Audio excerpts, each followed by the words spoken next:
بسم الله الرحمن الرحيم. الحمد لله رب العالمين، نحمده ونستعينه ونستغفره ونعوذ بالله من شرور أنفسنا ومن سيئات أعمالنا. من يهده الله فلا مضل له ومن يضلل فلا هادي له، وأشهد أن لا إله إلا الله وحده لا شريك له، وأشهد أن محمدا عبده ورسوله أرسله بالهدى ودين الحق ليظهره على الدين كله وكفى بالله شهيدا. يا أيها الذين آمنوا اتقوا الله حق تقاته ولا تموتن إلا وأنتم مسلمون. يا أيها الناس اتقوا ربكم الذي خلقكم من نفس واحدة وخلق منها زوجها وبث منهما رجالا كثيرا ونساء، واتقوا الله الذي تساءلون به والأرحام إن الله كان عليكم رقيبا. يا أيها الذين آمنوا اتقوا الله وقولوا قولا سديدا يصلح لكم أعمالكم ويغفر لكم ذنوبكم، ومن يطع الله ورسوله فقد فاز فوزا عظيما. ബഹുമാന്യരായ സഹോദരങ്ങളെ, കഴിഞ്ഞ തവണ ഖവാരിജുകളുടെ ആരംഭവും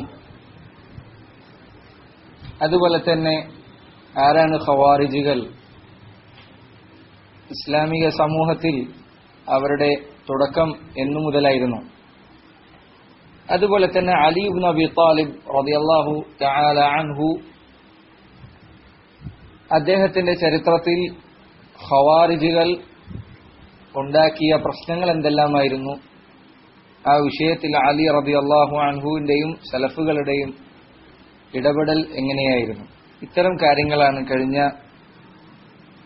സംസാരത്തിൽ നമ്മൾ കേട്ടത്. ഇൻഷാ അല്ലാഹ് ഇന്ന് ഖവാരിജുകളുമായി ബന്ധപ്പെട്ട് നബി സല്ലല്ലാഹു അലൈഹി വസല്ലം അറിയിച്ച പ്രധാനപ്പെട്ട ചില താക്കീതുകളെ കുറിച്ചും അതോടൊപ്പം തന്നെ അവരെ തിരിച്ചറിയാൻ സഹായിക്കുന്ന ചില അടയാളങ്ങളെക്കുറിച്ചും ഒക്കെയാണ് സംസാരിക്കാൻ ഉദ്ദേശിക്കുന്നത്. അല്ലാഹു സുബ്ഹാനഹു വ തആലയാണ് അതിനുള്ള തൗഫീഖ് നൽകേണ്ടവൻ. ഖവാരിജുകളെ ആക്ഷേപിച്ചുകൊണ്ട് ധാരാളക്കണക്കിന് ഹദീസുകൾ നബി സല്ലല്ലാഹു അലൈഹി വസല്ലമയിൽ നിന്നായി വന്നിട്ടുണ്ട്. സഹാബികളിൽ നിന്നും അനേകം വാക്കുകൾ ഈ വിഷയത്തിൽ നിവേദനം ചെയ്യപ്പെട്ടിട്ടുണ്ട്. അൽ ഇമാം ഇബ്നു കസീർ റഹിമഹുല്ലാഹു തആല അദ്ദേഹത്തിന്റെ അൽ ബിദായത്തു വൻ നിഹായ എന്ന ഗ്രന്ഥത്തിൽ ഈ വിഷയത്തിൽ വന്ന അഹാദീസുകൾ മാത്രം ക്രോഡീകരിച്ചുകൊണ്ട് ഒരു ബാബ് തന്നെ, ഒരു അധ്യായം തന്നെ മാറ്റിവെച്ചിട്ടുണ്ട്. മാത്രമല്ല ആധുനികരായ ചില ആളുകൾ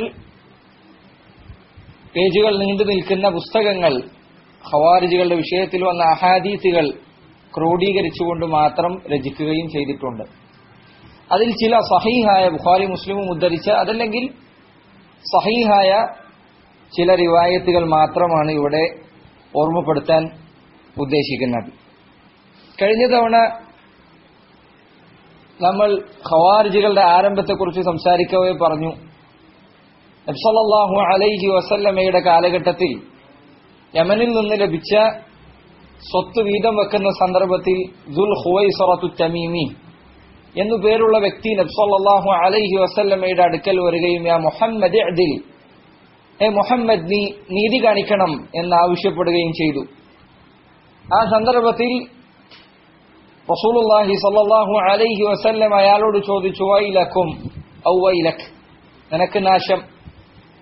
വമൻ യഅ്ദിൽ ഇദാ ലം അകുൻ അഅ്ദിൽ, ഞാൻ നീതി കാണിച്ചിട്ടില്ലെങ്കിൽ പിന്നെ ആര് നീതി കാണിക്കാനാണ്? ആ ഹദീസ് നമ്മൾ പറയുകയുണ്ടായി. മാത്രമല്ല ആ വ്യക്തി നബി സല്ലല്ലാഹു അലൈഹി വസല്ലമയുടെ മറുപടി കേട്ടപ്പോൾ തിരിഞ്ഞു പോവുകയും ഉമർ ഇബ്നുൽ ഖത്താബ് റളിയല്ലാഹു അൻഹു അയാളെ കൊന്നുകളയട്ടെ എന്ന് റസൂലുള്ളാഹി സ്വല്ലല്ലാഹു അലൈഹി വസല്ലമയുടെ സമ്മതം ചോദിക്കുകയും അവിടുന്ന് അതിന് സമ്മതം നൽകാതിരിക്കുകയും ചെയ്ത സംഭവങ്ങളൊക്കെ കഴിഞ്ഞ തവണ നമ്മൾ കേട്ടതാണ്. ആ ഹദീസിന്റെ ബാക്കിയിൽ അയാൾ ഇങ്ങനെ തിരിഞ്ഞു പോകുമ്പോൾ അയാളെ നോക്കിക്കൊണ്ട് നബി സല്ലല്ലാഹു അലൈഹി വസല്ലം പറഞ്ഞു, ഇന്ന മിൻ ضئضئ هذا قوما يقرؤون القرآن لا يجاوز حناجرهم إن من ضئضئ هذا قوما. ഇയാളുടെ അടിത്തറയിൽ നിന്ന് ഒരു സമൂഹം പുറത്തു വരാനുണ്ട്. എന്ന് പറഞ്ഞാൽ അസ്ലിൻ എന്ന് പറയാം, ഒരാളുടെ അടിസ്ഥാനം, ഒരാളുടെ പരമ്പരയിൽ അയാളിൽ നിന്ന് ചില ആളുകൾ പുറപ്പെടാനുണ്ട്. യഖറഊന അൽ-ഖുർആന ലാ യുജാവിസു ഹനാജിറഹും. അവർ ഖുർആൻ പാരായണം ചെയ്യും, ധാരാളമായി ഖുർആൻ പാരായണം ചെയ്യും. ലാ യുജാവിസു ഹനാജിറഹും, എന്നാൽ അത് അവരുടെ തൊണ്ടക്കുഴി വിട്ട് താഴത്തോട്ട് ഇറങ്ങുകയില്ല. ഇത് അലി റളിയല്ലാഹു അൻഹുവിന്റെ കാലഘട്ടത്തിലുള്ള ഖവാരിജികളിലും പിൽക്കാലക്കാരിലും ഒക്കെ പൊതുവായി കാണുന്ന കാര്യമാണ്. ഖവാരിജികളിൽ ബഹുഭൂരിപക്ഷവും ഉണ്ടായിരുന്നത് ഖുർആകളായിരുന്നു, ഖുർആൻ പാരായണത്തിന്റെ ആളുകളായിരുന്നു. ഖുർആൻ പഠിച്ചിട്ടുണ്ട്, അത് ഹിഫ്ളുണ്ട്. പക്ഷേ ഇസ്ലാമുമായി ബന്ധപ്പെട്ട മറ്റു വിജ്ഞാനങ്ങളെക്കുറിച്ച്, പ്രത്യേകിച്ച് ഹദീസുകളെക്കുറിച്ചോ അതല്ലെങ്കിൽ ഇസ്ലാമിന്റെ പ്രമാണങ്ങൾ എങ്ങനെ വായിക്കണമെന്ന് പഠിപ്പിക്കുന്ന ഉസൂലുകളെക്കുറിച്ചോ ഈ പറഞ്ഞ ആളുകൾക്ക് വിവരമുണ്ടാവില്ല. യഖറഊനൽ ഖുർആൻ, അവർ ഖുർആൻ പാരായണം ചെയ്തുകൊണ്ടിരിക്കും. ലാ യുജാവിസു ഹനാജിറഹും, എന്നാൽ അത് അവരുടെ തൊണ്ടക്കുഴി വിട്ട് താഴത്തോട്ട് ഇറങ്ങുകയില്ല. പല വിശദീകരണങ്ങൾ പണ്ഡിതന്മാർ അതിന് നൽകിയിട്ടുണ്ട്. ചില ആളുകൾ പറഞ്ഞു അത് അവരുടെ തൊണ്ടക്കുഴി വിട്ട് ഇറങ്ങുകയില്ല എന്ന് പറഞ്ഞാൽ അവർക്കതിന്റെ ആശയത്തെക്കുറിച്ചൊന്നും അറിയില്ല. എന്താണ് അതിന്റെ വിശദീകരണം എന്ന് അവർക്ക് മനസ്സിലായിട്ടില്ല. ഏത് സന്ദർഭത്തിലാണ് ആ ആയത്തുകൾ പാരായണം ചെയ്യേണ്ടത് എന്നതിനെക്കുറിച്ച് യാതൊരു ബോധ്യവും അവർക്കില്ല.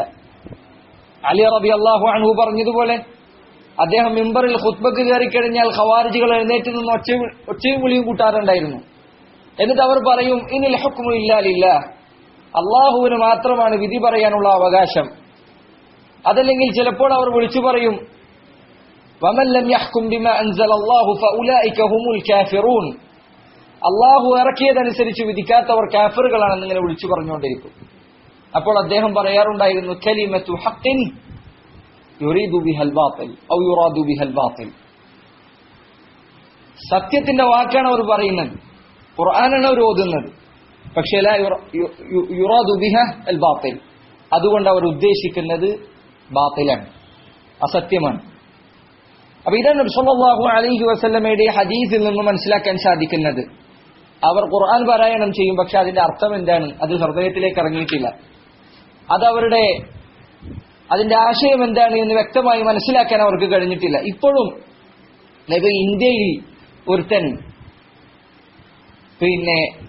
ഈ ഇന്നുള്ള തീവ്രവാദ സംഘടനകൾ അതിലേക്ക് ക്ഷണിച്ചുകൊണ്ടിരിക്കുന്ന ഒരു വ്യക്തി, അയാൾ എഴുതിയ ഒരു റിസാലയിൽ അയാൾ പറയുന്നത് നിങ്ങൾക്ക് കാണാം. അയാൾ പറയുന്നത്, ഖുർആൻ, നിങ്ങൾ ഖുർആൻ പാരായണം ചെയ്യുക, നിങ്ങൾ പണ്ഡിതന്മാരുടെ വാക്കുകൾ കേൾക്കേണ്ടതില്ല. ഇന്ത്യക്കാരനാണ് അയാൾ.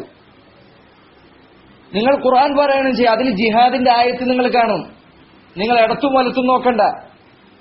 നിങ്ങളെ പണ്ഡിതന്മാർ പറയുന്നത്, അവർ തടുത്തു നിർത്തുന്നത് നിങ്ങൾ ശ്രദ്ധിക്കണ്ട, ഖുർആൻ നിങ്ങൾ നോക്കുക. ഖുർആനിൽ എന്താ ഉള്ളത്? വഖാതിലൂഹും ഹത്താ ലാ തകൂന ഫിത്ന വയകൂന അദ്ദീനു കുല്ലുഹു ലില്ലാഹ്. നിങ്ങൾ അവരോട് യുദ്ധം ചെയ്യുക, ദീൻ പൂർണ്ണമായി അല്ലാഹുവിനാകുന്നത് വരെ യുദ്ധം ചെയ്യാം. നിങ്ങൾ പോയിട്ട് ജിഹാദിനിറങ്ങുക. ജിഹാദിന്റെ ആയത്തുകൾ ഖുർആനിലുണ്ട്, അത് നിങ്ങൾ വായിക്കുക, നിങ്ങളത് പ്രാവർത്തികമാക്കുക, നിങ്ങൾക്ക് മനസ്സിലായതുപോലെ എന്നാണ് ഇവർ പറഞ്ഞുകൊണ്ടിരിക്കുന്നത്. ഖവാരിജികളുടെ ലക്ഷണങ്ങളിൽപ്പെട്ടതാണിത്. അവർ ഖുർആനിന്റെ ആയത്തുകൾ പാരായണം ചെയ്യും, പക്ഷെ അവർക്ക് അതിന്റെ ഉള്ളിലുള്ള ആശയം എന്താണെന്ന് മനസ്സിലായിട്ടില്ല. അത് ഏത് സന്ദർഭത്തിലാണ്, എപ്പോഴാണ് പാരായണം ചെയ്യേണ്ടത്, ആരുടെ കാര്യത്തിലാണ് ഇറങ്ങിയത് അവർക്കറിയില്ല. നബി സല്ലല്ലാഹു അലൈഹി വസല്ലമയുടെ ഹദീസിൽ അതിന് സൂചനയുണ്ട്. ഒന്നാമത്തെ കാര്യം, വേണമെങ്കിൽ 1, 2 എന്ന് പറഞ്ഞ നമ്പറിട്ട് എഴുതാവുന്ന കാര്യങ്ങളാണ് ഈ പറയുന്നത്. ഒന്ന്, യഖറഊനൽ ഖുർആൻ ലാ യുജാവിസു ഹനാജിറഹും, അവർ ഖുർആൻ പാരായണം ചെയ്യും, പക്ഷെ അത് അവരുടെ തൊണ്ടക്കുടിയിലേക്ക് ഇറങ്ങിയിട്ടുണ്ടായിരിക്കില്ല. യഖ്തുലൂന അഹ്ലൽ ഇസ്ലാം വയദഊന അഹ്ലൽ ഔസാൻ, യഖ്തുലൂന അഹ്ലൽ ഇസ്ലാം, ഇസ്ലാമിന്റെ ആളുകളെ അവർ കൊലപ്പെടുത്തും. വയദഊന അഹ്ലൽ ഔസാൻ, എന്നാൽ വിഗ്രഹാരാധകരെ അവർ വെറുതെ വിടും. ഇതൊന്നും സംഭവിച്ചുകൊണ്ടിരിക്കുന്ന കാര്യമാണ്. ഇറാഖിലും ഷാമിലും പരിസരങ്ങളിൽ സംഭവിച്ചുകൊണ്ടിരിക്കുന്ന കാര്യമാണ്. യഖ്തുലൂന അഹ്ലൽ ഇസ്ലാം, ഇസ്ലാമിന്റെ ആളുകളോടായിരിക്കും അവർക്ക് കൂടുതൽ ദേഷ്യമുണ്ടാവുക, അവരെയായിരിക്കും കൊന്നുകളയുക. വയദഊന അഹ്ലൽ ഔസാൻ, എന്നാൽ വിഗ്രഹാരാധകരെ, നസ്രാനികളെയും യഹൂദന്മാരെയും മുശ്രിക്കുകളെയും അവർ പലപ്പോഴും വെറുതെ വിടും. അവർക്കെതിരെ യുദ്ധമില്ല, അവർക്കെതിരെ പോരാട്ടമില്ല. മുസ്ലിങ്ങൾക്കെതിരെയാണ് യുദ്ധം. ആദ്യമായി അവരുടെ തോക്കുകൾ അവർ തിരിച്ചു വച്ചിരിക്കുന്നത് ഇസ്ലാമിക രാജ്യങ്ങൾക്കെതിരെയാണ്, അമുസ്ലിങ്ങൾക്കെതിരെയല്ല, കുഫാറുകൾക്കെതിരെയല്ല. അതിനവർ കാരണമായി പറയാറുള്ള മറ്റൊരു കാര്യമുണ്ട്. അവർ പറയാറുള്ളത് മുസ്ലിം ഇസ്ലാമിൽ നിന്ന് പുറത്തുപോയി കഴിഞ്ഞാൽ അവൻ മുർത്തദ്ദാണ്. അപ്പോൾ ഈ ഇസ്ലാമിക രാജ്യങ്ങളിലുള്ള ആളുകൾ അവരൊക്കെ താഗൂത്തുകളെ അനുസരിച്ചതുകൊണ്ട്, ഉദാഹരണത്തിന് സൗദി അറേബ്യയിലാണെങ്കിൽ താഗൂത്തുകളെ അനുസരിക്കുന്നത് കൊണ്ട് അവരുടെ കണക്കുകൂട്ടലിൽ ഈ ഭരണാധികാരികൾ താഗൂത്തുകളാണ്, ദുർമൂർത്തികളാണ്. താഗൂത്തുകളെ അനുസരിച്ചതുകൊണ്ട് അവർ കാഫിറുകളാണ്. അപ്പൊ അവർ ഇത്രയും കാലം മുസ്ലിമായിരുന്നു, അവർ ഇസ്ലാമിൽ നിന്ന് കുഫർ സ്വീകരിച്ചു കഴിഞ്ഞിരിക്കുന്നു. അപ്പൊ അവർ മുർത്തദ്ദായി. അപ്പൊ മുശ്രിക്കുകളെ കൊല്ലുന്നതിന് മുൻപ് മുർത്തദ്ദുകളെ കൊല്ലണം എന്ന് പറഞ്ഞുകൊണ്ടാണ് അവർ മുസ്ലിമീങ്ങളെ കൊന്നൊടുക്കിക്കൊണ്ടിരിക്കുന്നത്. അപ്പൊ കാഫിരീങ്ങളെ കൊല്ലുന്നതിനേക്കാൾ മുന്നേ കൊല്ലേണ്ട ആരാണ്? അവരുടെ കണക്കുകൂട്ടലിൽ മുർത്തദ്ദുകളെയാണ്. അവർ മുർത്തദ്ദുകൾ എന്ന് വിശേഷിപ്പിക്കുന്നതാകട്ടെ മുസ്ലിമീങ്ങളെയാണ്. ഇറാഖിലും പരിസരത്തുമുള്ള ഷാമിലും പരിസരങ്ങളിലുമുള്ള മുസ്ലിമീങ്ങളെയാണ് അവർ മുർത്തദ്ദുകൾ എന്ന് വിശേഷിപ്പിക്കുന്നത്. അതുപോലെ തന്നെ ഈ ഇസ്ലാമിക രാജ്യങ്ങളുടെ സൈനിക സംവിധാനത്തിൽ അംഗങ്ങളായിട്ടുള്ള ആളുകളെ താഗൂത്തിനെ സഹായിക്കുന്നവരെന്ന പേരിൽ മുർത്തദ്ദുകളായി മുദ്രകുത്തുകയും അവരെ കൊല്ലാൻ വേണ്ടി ആഹ്വാനം ചെയ്യുകയും ചെയ്യുന്ന വാക്കുകൾ പരസ്യമായി അവരിൽ നിന്ന് വന്നിട്ടുണ്ട്. അപ്പോൾ അവർ പറയുന്നു, നബി സല്ലല്ലാഹു അലൈഹി വസല്ലം പറയുന്ന ഈ അടയാളം പലപ്പോഴും അവരിൽ കാണാൻ സാധിക്കുന്നു. യഖ്തുലൂന അഹ്ലൽ ഇസ്ലാം വയദഊന അഹ്ലൽ ഔസാൻ. ഇസ്ലാമിന്റെ ആളുകളെ അവർ കൊന്നുകളയും, എന്നാൽ വിഗ്രഹാരാധകരെ അവർ വെറുതെ വിടും. നബി സല്ലല്ലാഹു അലൈഹി വസല്ലം പറഞ്ഞു, മൂന്നാമത്തെ കാര്യമായി അവിടുന്ന് പറഞ്ഞു, യംറുഖൂന മിനൽ ഇസ്ലാം കമാ യംറുഖു അസ്സഹ്മു മിനർ റമിയ്യ. യംറുഖൂന മിനൽ ഇസ്ലാം, ഇസ്ലാമിൽ നിന്ന് അവർ വേഗതയിൽ പുറത്തുപോകും. മറക്ക എന്ന വാക്കിന്റെ അർത്ഥം പെട്ടെന്ന് വളരെ സ്പീഡിൽ തെറിച്ചു പോകുന്നതിനാണ്. യംറുഖൂന മിനൽ ഇസ്ലാം കമാ യംറുഖു അസ്സഹ്മു മിനർ റമിയ്യ. വില്ലിൽ നിന്ന് അമ്പ് തെറിച്ചു പോകുന്നത് പോലെ വളരെ വേഗത്തിൽ അവർ ഇസ്ലാമിൽ നിന്ന് തെറിച്ചു പോകും. യുൻദറു ഇലാ നസ്ലിഹി ഫലാ യൂജദു ഫീഹി ഷൈഉൻ. ഒരു അമ്പ് എഴുതി കഴിഞ്ഞാൽ അതൊരു മൃഗത്തിന്റെ ഉള്ളിലൂടെ വളരെ വേഗതയിൽ പോയി കഴിഞ്ഞാൽ, അല്ലേ, ചിലപ്പോ മൃഗത്തിന്റെ മേലെ അത് കൊണ്ടിട്ടുണ്ടാവും. അപ്പൊ അത് വളരെ വേഗതയിൽ അതിന്റെ ഉള്ളിൽ കയറി പുറത്തേക്ക് പോയി കഴിഞ്ഞാൽ അതിൽ രക്തമോ അതിന്റെ അടയാളങ്ങളോ ചിലപ്പോൾ പറ്റിപ്പിടിക്കില്ല. ഒരിത്തിരി വേഗത കുറവുണ്ടെങ്കിൽ അതിന്റെ രക്തം അതിന്മേ പറ്റിപ്പിടിക്കും. മൃഗത്തിനൊരു പക്ഷിയെ നമ്മൾ അമ്പ് ചെയ്ത് വേട്ടയാടിക്കഴിഞ്ഞാൽ ആ പക്ഷിയുടെ ഉള്ളിലൂടെ അമ്പ് കയറിയിറങ്ങുന്ന സന്ദർഭം അത് കുറച്ചൊരു വേഗത കുറഞ്ഞിട്ടാണ് കയറിയിറങ്ങിയതെങ്കിൽ അതിന്റെ രക്തം അതിന്റെ മേലെ പറ്റിപ്പിടിച്ചിട്ടുണ്ടാവും. അപ്പൊ അമ്പ് ചെയ്തയാള് ഇത് വല്ലോടത്ത് കൊണ്ടുക്കണോന്ന് അറിയാൻ അയാൾ ആ അമ്പിന്റെ മേലെ അമ്പ് എടുത്തു നോക്കും. നബി സല്ലല്ലാഹു അലൈഹി വസല്ലം പറയാൻ, യുൻദറു ഇലാ നസ്ലിഹി ഫലാ യൂജദു ഫീഹി ഷൈഉൻ. അവൻ അതിന്റെ മുനമ നോക്കും. അമ്പിന്റെ മുന്നിലുള്ള മുനക്കാണ് നസ്ൽ എന്ന് അറിയുന്നത്. ആ മുനയുടെ മുകളിൽ അയാൾ നോക്കും. ഫലാ യൂജദു ഫീഹി ഷൈഉൻ. അതിൽ ഒന്നും അയാൾക്ക് കാണാൻ സാധിക്കുകയില്ല. അതായത് ഉദാഹരണത്തിന് പക്ഷി എന്നത് ഇസ്ലാമാണെന്ന് വിചാരിക്കുക. ഇയാൾ ഇസ്ലാമിൽ കയറി പുറത്തുപോയി, അതിൽ നിന്ന് ഒന്നും അവന്റെ മേത്ത് പറ്റിപ്പിടിച്ചിട്ടില്ല. ഇങ്ങനെ അവൻ വില്ല് തെറിച്ചു പോകുന്ന പോലെ ഇസ്ലാമിൽ തെറിച്ചു പോകും. ഇസ്ലാമിൽ നിന്നൊന്നും അവന്റെ മേത്ത് പറ്റിപ്പിടിച്ചിട്ടില്ല. അവൻ ആ അമ്പ് പരിശോധിച്ചു കഴിഞ്ഞാൽ അമ്പിന്റെ മേലെ രക്തമുണ്ടാവില്ല, അതിന്റെ മുനമ്പല് രക്തമില്ല. മാത്രമല്ല, ثم ينظر إلى رصافه فما يوجد فيه شيء ثم ينظر إلى نضيه وهو قدحه فلا يوجد فيه شيء ثم ينظر إلى قدده فلا يوجد فيه شيء. പിന്നെ അവൻ അമ്പിന്റെ ആ നടുവിലുള്ള മധ്യത്തിലുണ്ടാവുന്ന പിന്നെ വടി, അമ്പ്, അതിന്റെ ആ കമ്പ് എന്ന് പറയാവുന്ന കാര്യം, അതിന്റെ മേലെ നോക്കും. അതിന്മേൽ രക്തം ഉണ്ടാവില്ല. അതുപോലെ തന്നെ അമ്പിന്റെ പിന്നിൽ കാറ്റ് നിയന്ത്രിക്കാൻ വേണ്ടി വെച്ചിട്ടുള്ള തൂവലുകൾ ഉണ്ടാവും. അതേപോലെ തന്നെ അതിന്റെ ഡയറക്ഷൻ നിർണ്ണയിക്കുന്ന, കാറ്റിനനുസരിച്ച് അതിനെ ചലിപ്പിക്കുന്ന അതിന്റെ ചിറകുകൾ പോലത്തെ കാര്യങ്ങൾ ഉണ്ടാകും. അതിമേലൊക്കെ അവൻ നോക്കും. അതിലൊന്നും അവൻ ഒന്നും കാണുകയില്ല. രക്തത്തിന്റെ ഒരു അടയാളം പോലും കാണില്ല. അപ്പൊ ഇവൻ ഇസ്ലാമിന്റെ ഉള്ളിലേക്ക് കയറി അതേ സ്പീഡിൽ തന്നെ പുറത്തേക്കും പോയി. അവന്റെ മേൽ ഇസ്ലാമിൽ നിന്ന് ഒന്നും പറ്റിപ്പിടിച്ചിട്ടില്ല. ഖദ് സബഖൽ ഫർസ വദ്ദം, അവൻ രക്തത്തെയും മാംസത്തെയും മുൻകടന്നു പോയിരിക്കുന്നു. അതായത് ഈ വില്ല് അതിലൊന്നും പറ്റിപ്പിടിച്ചിട്ടില്ല. ഈ അവസ്ഥയാണ് ഖവാരിജികളിൽ ഉണ്ടാവുക. അവർ ഇസ്ലാമിൽ നിന്ന് വളരെ വേഗത്തിൽ പുറത്തേക്ക് പോകും. ഇസ്ലാമിന്റെ അധ്യാപനങ്ങളിൽ നിന്ന് അവർ വളരെ വേഗത്തിൽ അകലേക്ക് തെറിച്ചു പോകും എന്നാണ് നബി സല്ലല്ലാഹു അലൈഹി വസല്ലം ഈ പറഞ്ഞതിലൂടെ സൂചിപ്പിക്കുന്നത്. എന്നിട്ട് അവിടുന്ന് പറഞ്ഞു, ആയതുഹും റജുലുൻ അസ്വദു ഇഹ്ദാ അദുദൈഹി മിസ്ലു സദിയിൽ മർഅതി ഔ മിസ്ലുൽ ബദ്അതി തദർദറു ഔ മിസ്ലുൽ ബദ്അതി തദർദറു. അതിൽ ഒരാളുണ്ടായിരിക്കും, ആയതുഹും അവരുടെ അടയാളം റജുലുൻ അസ്വദ്, ഒരു കറുത്ത മനുഷ്യനാണ്. അത് അലി റളിയല്ലാഹു അൻഹുവിന്റെ കാലഘട്ടത്തിൽ പുറപ്പെട്ട ഖവാരിജികളുടെ അടയാളമായിരുന്നു. ആയതുഹും റജുലുൻ അസ്വദ്, ഈ ഖവാരിജികളുടെ അടയാളം ഒരു കറുത്ത മനുഷ്യനാണ്. ഇഹ്ദാ അദുദൈഹി മിസ്ലു സദിയിൽ മർഅ, അവന്റെ ശരീരത്തിലെ അവയവങ്ങളിൽ ഒന്ന് സ്ത്രീകളുടെ മാറിടം പോലെ ഉണ്ടായിരിക്കും. വമിസ്ലുൽ ബദ്അതി തദർദറു, അതുപോലെ തന്നെ എല്ലില്ലാത്ത മാംസം അതിങ്ങനെ തൂങ്ങിയാടുമ്പോ എങ്ങനെ ഉണ്ടാവും അതേപോലെ ഉണ്ടാകും. ഇത് അലി റളിയല്ലാഹു അൻഹുവിനെതിരെ പുറപ്പെട്ട ഖവാരിജികളിൽ ഉണ്ടായിരുന്ന ഒരാളുടെ അടയാളമാണ്. നഹ്റവാനിൽ അലി റളിയല്ലാഹു അൻഹു ഖവാരിജികൾക്കെതിരെ യുദ്ധം ചെയ്തതിന് ശേഷം അദ്ദേഹം ചിലരോട് പറഞ്ഞു, പോയിട്ട് അന്വേഷിക്കാൻ പറഞ്ഞു, ഇതേപോലെ ഒരാളെ അന്വേഷിക്കാൻ. കറുത്ത മാംസം, എല്ലില്ലാത്ത ആൾക്കാരെ പോലെ ഉണ്ടാവും അയാളുടെ മാംസം. എന്ന് പറഞ്ഞാൽ തീർത്തും തൂങ്ങിക്കിടക്കുന്ന മാംസങ്ങളായിരിക്കും, ഒരു ഉറപ്പില്ലാത്ത മാംസമായിരിക്കും. അങ്ങനെയുള്ള ഒരു വ്യക്തിയെ കണ്ടെത്താൻ വേണ്ടി അലി റളിയല്ലാഹു അൻഹു ആളെ പറഞ്ഞയച്ചു. 2 തവണ ആൾക്കാർ അന്വേഷിച്ചിട്ട് തിരിച്ചു വന്നു, അയാളെ കണ്ടെത്താൻ കഴിഞ്ഞില്ല. 3ാമത്തെ തവണ അവസാനം അവർ അയാളെ കണ്ടെത്തി. കുറെ ആളുകളെ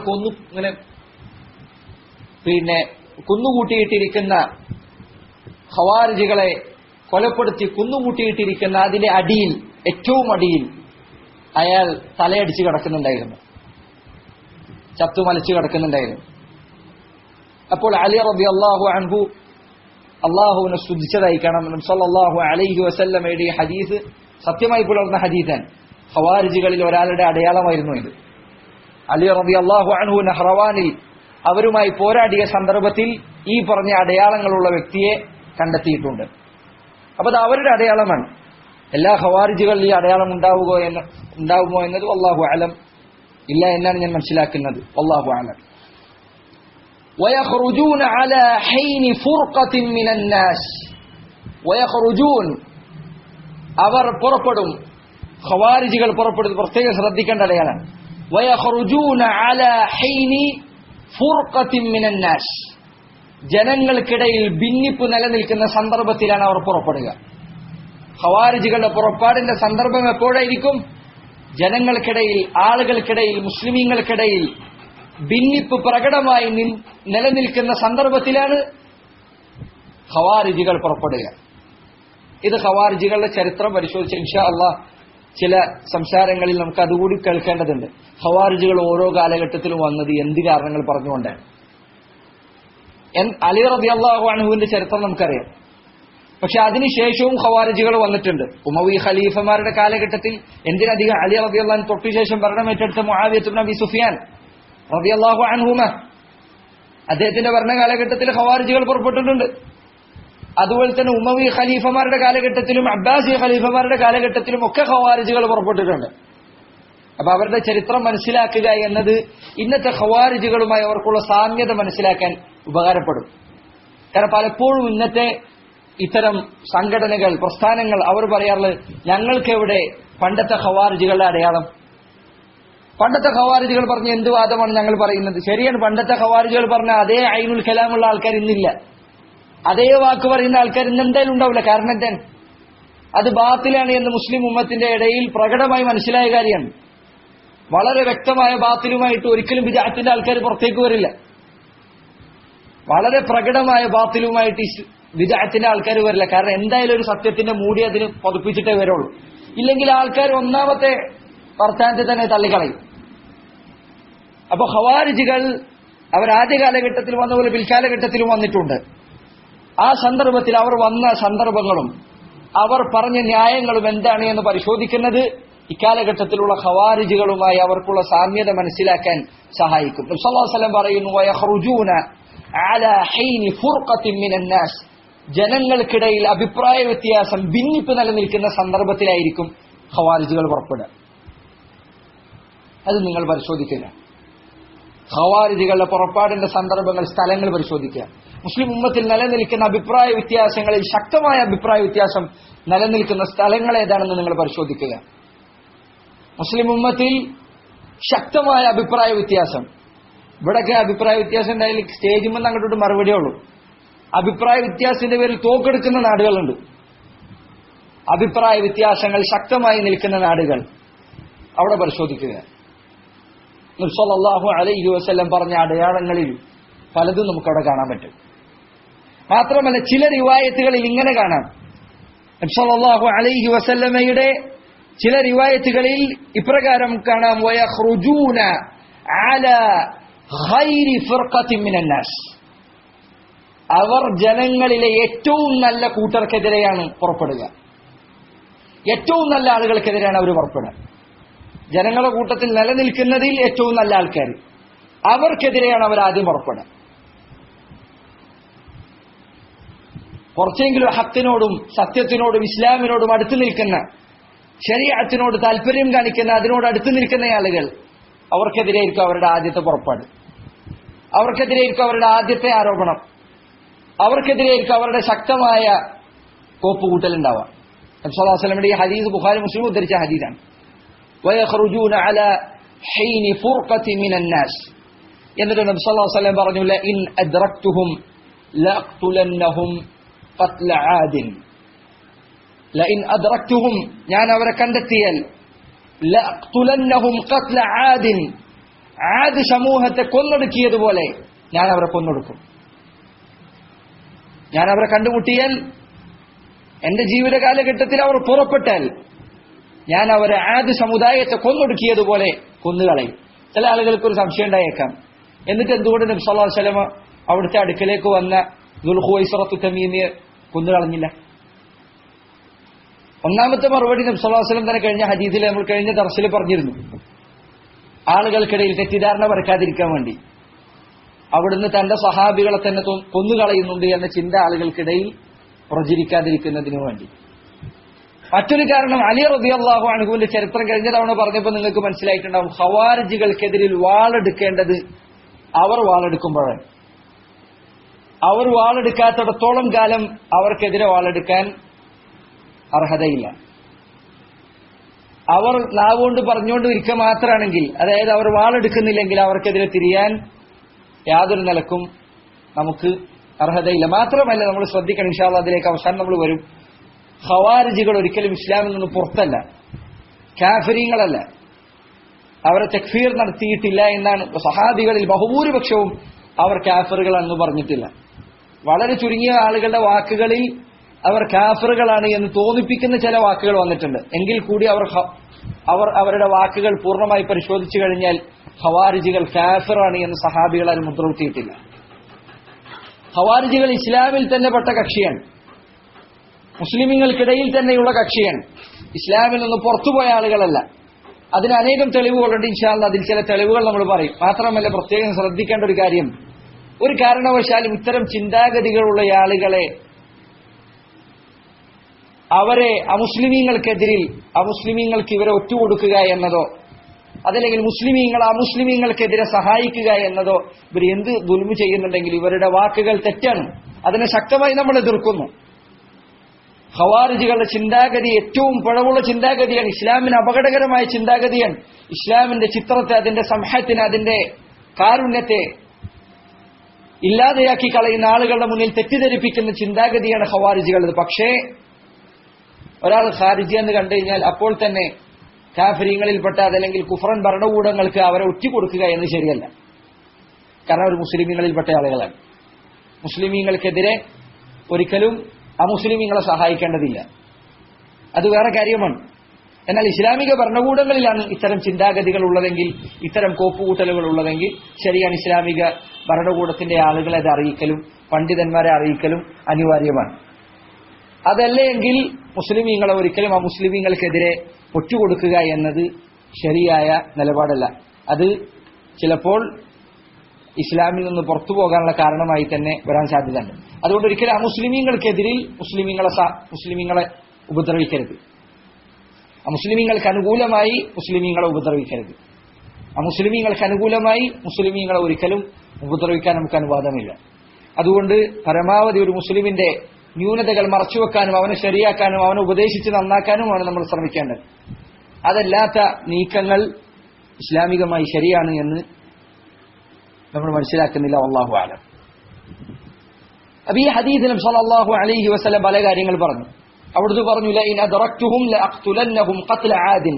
ആദ് സമുദായത്തെ കൊന്നതുപോലെ ഇവരെ കണ്ടുമുട്ടിയാൽ ഞാൻ കൊന്നുകളയും. ആദ് സമുദായത്തെ കൊല്ലുക എന്ന് പറഞ്ഞു കഴിഞ്ഞാൽ അവരെ പറ്റി അല്ലാഹു സുബ്ഹാനഹു വ തആല പറഞ്ഞുല്ലേ, ഫഹൽ തറാ ലഹും മിൻ ബാഖിയ. ആദ് സമുദായത്തെ അല്ലാഹു കൊന്നുകളഞ്ഞ രൂപം ഖുർആനിൽ പറഞ്ഞിട്ടുണ്ട്. ഫഹൽ തറാ ലഹും മിൻ ബാഖിയ. അവരുടെ വല്ല ബാക്കിയും വല്ല അവശിഷ്ടവും നിനക്ക് ഇനി കാണാൻ പറ്റുന്നുണ്ടോ? ആ രൂപത്തിൽ അള്ളാഹു ആദ് സമുദായത്തെ നശിപ്പിച്ചു കളഞ്ഞു, പൂർണ്ണമായ അടിവേരർത്ത് കളഞ്ഞു. അതേപോലെ തന്നെ ഞാനും അവരെ കൊന്നുകളയും. എപ്പോൾ? ഖവാരിജികൾ പുറത്തിറങ്ങിയാൽ, മുസ്ലിം ഉമ്മത്തിനെതിരെ വാളെടുത്തവർ പുറത്തേക്കിറങ്ങിയാൽ ഞാൻ അവരെ ആദ് സമുദായത്തെ കൊന്നുകളഞ്ഞതുപോലെ കൊന്നുകളയും എന്ന് നബി സല്ലല്ലാഹു അലൈഹി വസല്ലം പറഞ്ഞതായി ഹദീസുകളിൽ കാണാൻ സാധിക്കും. അബൂ സഈദ് അൽ ഖുദ്രി റളിയല്ലാഹു അൻഹു അദ്ദേഹത്തിന്റെ റിവായത്തിൽ ഇപ്രകാരം കാണാം, അന്ന നബിയ സല്ലല്ലാഹു അലൈഹി വസല്ലം ذكر قوما يكونون في امته. നബി സല്ലല്ലാഹു അലൈഹി വസല്ലം അവിടുത്തെ സമൂഹത്തിൽ പുറപ്പെടുന്ന ഒരു സമുദായത്തെക്കുറിച്ച്, ഒരു പ്രത്യേക കൂട്ടരെ കുറിച്ച് പറഞ്ഞു. യഖ്റുജൂന ഫീ ഫുർഖത്തിൻ മിനൻ നാസ്. അവർ ജനങ്ങളിൽ അഭിപ്രായ വ്യത്യാസം ഉണ്ടാകുന്ന സന്ദർഭത്തിലാണ് പുറപ്പെടുക. സീമാഹുമുത് തഹാലുഖ്. അവരുടെ അടയാളങ്ങളിൽപ്പെട്ടതാണ് അത്തഹാലുഖ്. തഹാലുഖ് എന്ന് പറഞ്ഞാൽ മൊട്ടയടിക്കലാണ്.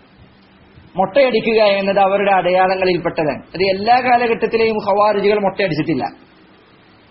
മറിച്ച് തഹാലുഖിൽ നിന്നും മനസ്സിലാക്കാവുന്ന ഒരു കാര്യം, അറബികൾ സാധാരണ മുടി മൊട്ടയടിക്കാത്ത ആൾക്കാർ.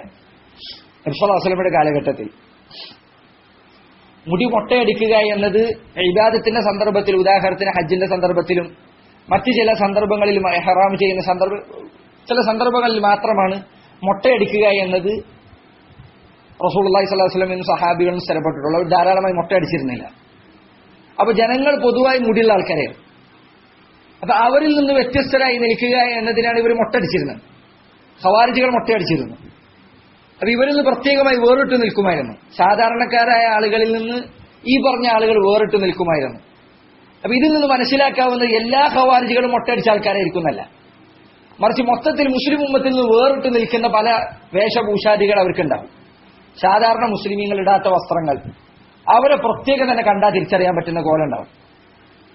അതാണ് ഇതിൽ നിന്ന് മനസ്സിലാക്കാൻ സാധിക്കുള്ളൂ. അല്ലാതെ എല്ലാ കാലഘട്ടത്തിലുള്ള ഖവാരിജ് ഞങ്ങൾ മൊട്ടടിക്കുന്നില്ലല്ലോ എന്ന് പറഞ്ഞിട്ട് ഖവാരിജികൾ ഇന്നത്തെ കാലഘട്ടത്തിലുള്ളവർ പറഞ്ഞു കഴിഞ്ഞാൽ അവരോട് നമുക്ക് പറയാനുള്ളത്, എല്ലാ കാലഘട്ടത്തിലെയും ഖവാരിജികൾ ഒരിക്കലും മൊട്ടടിച്ചിട്ടില്ല. നബി സല്ലല്ലാഹു അലൈഹി വസല്ലം അലി റളിയല്ലാഹു അൻഹുവിന്റെ കാലഘട്ടത്തിൽ പുറത്തു വരുന്ന ഖവാരിജികളുടെ അടയാളമായിട്ടാണ് ഇത് പറഞ്ഞത്. സീമാഹും അത്തഹാലുഖ്. അവരുടെ അടയാളങ്ങളിൽപ്പെട്ടവരെ മൊട്ടയടിക്കുക എന്നുള്ളത്. മാത്രമല്ല, ഒരാൾ മൊട്ടയടിച്ചു കഴിഞ്ഞാൽ അയാളെ ഖാരിജി എന്ന് വിളിക്കേണ്ട കാര്യമില്ല. ഇമാം അന്നവവി റഹിമഹുല്ലാഹു തആല അദ്ദേഹം പ്രത്യേകം അത് പറഞ്ഞിട്ടുണ്ട്. മൊട്ടയടിക്കുക എന്നത് കറാഹത്ത് പോലും ഇല്ലാത്ത കാര്യമാണ്. ഒരാൾ മൊട്ടയടിക്കാൻ ഉദ്ദേശിക്കുന്നുണ്ടെങ്കിൽ അയാൾക്ക് മൊട്ടയടിക്കാം. അത് മക്റൂഹായ ഒരു കാര്യമൊന്നുമല്ല. ഹറാമ് എന്ന് പറയുന്നതിന് അപ്പുറത്ത് മക്റൂഹ് കൂടിയല്ല. ഒരാൾക്ക് മൊട്ടയടിക്കാൻ ഉദ്ദേശമുണ്ടെങ്കിൽ മൊട്ടയടിക്കാം, അതിൽ തെറ്റില്ല. കാരണം ആ വിഷയത്തിൽ അത് പാടില്ല എന്ന് അറിയിക്കുന്ന ഹദീസുകളെല്ലാം ദഈഫാണ്. ഖവാരിജികളുടെ അടയാളമായി മൊട്ടയടിക്കുക എന്നത് ഖവാരിജികളുടെ അടയാളമായി പറഞ്ഞ ഹദീസാകട്ടെ ഖവാരിജികളുടെ അടയാളമാണെന്ന് മാത്രമേ പറഞ്ഞുള്ളൂ. മൊട്ടയടിക്കുക എന്നത് പാടില്ല എന്ന ഹദീസിലില്ല. ഏതുപോലെ? ഉദാഹരണത്തിന് ചില കാര്യങ്ങൾ, ചില മുബാഹായ കാര്യങ്ങൾ, അനുവദനീയമായ കാര്യങ്ങൾ ചിലപ്പോൾ ചില ആൾക്കാരുടെ അടയാളമായിരിക്കും. ചില കാര്യങ്ങൾ, ഉദാഹരണത്തിന് ഖുർആൻ പാരായണം ചെയ്യുക എന്നത് അവരുടെ ഒരു അടയാളമായിരുന്നു. ധാരാളമായി ഖുർആൻ പാരായണം ചെയ്യാന്നുള്ളത് അത് അനുവദനീയമായ കാര്യമാണ്. പക്ഷെ അതിന്റെ അർത്ഥം ഖുർആൻ കൂടുതൽ ഓതുന്ന എല്ലാവരും ഖവാരിജ എന്നല്ല. അങ്ങനെ മനസ്സിലാക്കാൻ അതിൽ നിന്ന് കഴിയുകയില്ല. അപ്പൊ മുടി മൊട്ടയടിക്കാന്നുള്ള അനുവദനീയാണ്. പക്ഷേ അലി റളിയല്ലാഹു അൻഹുവിന്റെ കാലഘട്ടത്തിൽ പുറത്തു വന്ന ഖവാരിജികൾ അവർ മുടി മൊട്ടയടിക്കുന്നവരായിരുന്നു.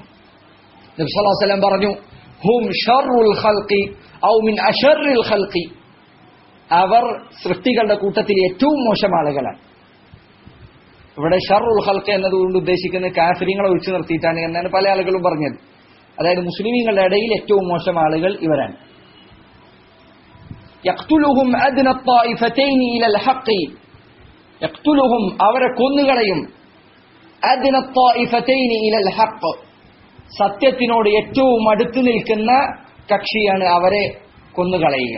അലി റളിയല്ലാഹു അൻഹുവിന്റെ കാലഘട്ടത്തിൽ സംഭവിച്ചതാണ്. എന്താ അങ്ങനെ പറയാൻ കാരണം? അലി റളിയല്ലാഹു അൻഹുവിന്റെ കാലഘട്ടത്തിൽ മുസ്ലിമീങ്ങൾക്കിടയിൽ അഭിപ്രായ വ്യത്യാസം ഉണ്ടായിരുന്നു. നമ്മൾ കഴിഞ്ഞ പ്രാവശ്യം പറഞ്ഞു. അത് ആർക്കിടയിൽ അഭിപ്രായ വ്യത്യാസം ഉണ്ടായിരുന്നത്? മുആവിയത്ത് ഇബ്നു അബി സുഫിയാനും അലി റളിയല്ലാഹു അൻഹും തമ്മിൽ. അപ്പൊ നബി സല്ലല്ലാഹു അലൈഹി വസല്ലം പറയാണ്, ആ രണ്ട് കക്ഷികളുടെ കൂട്ടത്തിൽ യഖ്തുലുഹും അദ്ന ത്വായിഫതൈൻ ഇലൽ ഹഖ്, സത്യത്തോട് ഏറ്റവും അടുത്ത് നിൽക്കുന്ന കക്ഷിയാണ് അവരെ കൊല്ലുക. ആരെ? ഖവാരിജികളെ. അങ്ങനെ കൊന്നത് ആരാണ്? അലി റളിയല്ലാഹു അൻഹുവിന്റെ സൈന്യമാണ്. അലി റളിയല്ലാഹു അൻഹു ആണ് മുആവിയ റളിയല്ലാഹു അൻഹുമായി ഉണ്ടായ അഭിപ്രായ വ്യത്യാസത്തിൽ സത്യത്തോട് കൂടുതൽ അടുത്ത് നിൽക്കുന്നത് എന്നതിന് ഈ ഹദീസ് കൂടി തെളിവാണ്. അതുകൊണ്ടാണ് അലി റളിയല്ലാഹു അൻഹു സന്തോഷിച്ചിരുന്നു എന്നാണ് ഖവാരിജികളെ കൊന്ന സമയത്ത്. എന്നാൽ ജമൽ യുദ്ധവും സിഫീൻ യുദ്ധവും കഴിഞ്ഞ സന്ദർഭത്തിൽ അലി റളിയല്ലാഹു അൻഹു വളരെയധികം സങ്കടപ്പെട്ടിരുന്നു എന്നാണ്. വളരെയധികം വിഷമം അദ്ദേഹത്തിന് ആ കാര്യത്തിൽ ഉണ്ടായിരുന്നു എന്നാണ്. ആയിഷ റളിയല്ലാഹു അൻഹയുമായി ഉണ്ടായ ജമൽ യുദ്ധത്തിന് ശേഷം അലി റളിയല്ലാഹു അൻഹു തന്റെ മകനായ അൽ ഹസൻ ഇബ്നു അലി അദ്ദേഹത്തോട് പറഞ്ഞതായി ചില റിവായത്തുകൾ കാണാം, നിന്റെ പിതാവ് ഒരു 20 വർഷങ്ങൾക്ക് മുന്നേ മരിച്ചു പോയിരുന്നെങ്കിൽ എത്ര നന്നായിരുന്നു, ഈ പറഞ്ഞ കാര്യങ്ങൾക്കൊന്നും ഇടപെഴുകാതെ എന്ന് അലി റളിയല്ലാഹു അൻഹു പറഞ്ഞതായി ധാരാളം റിവായത്തുകളുടെ വിഷയത്തിൽ വന്നിട്ടുണ്ട്.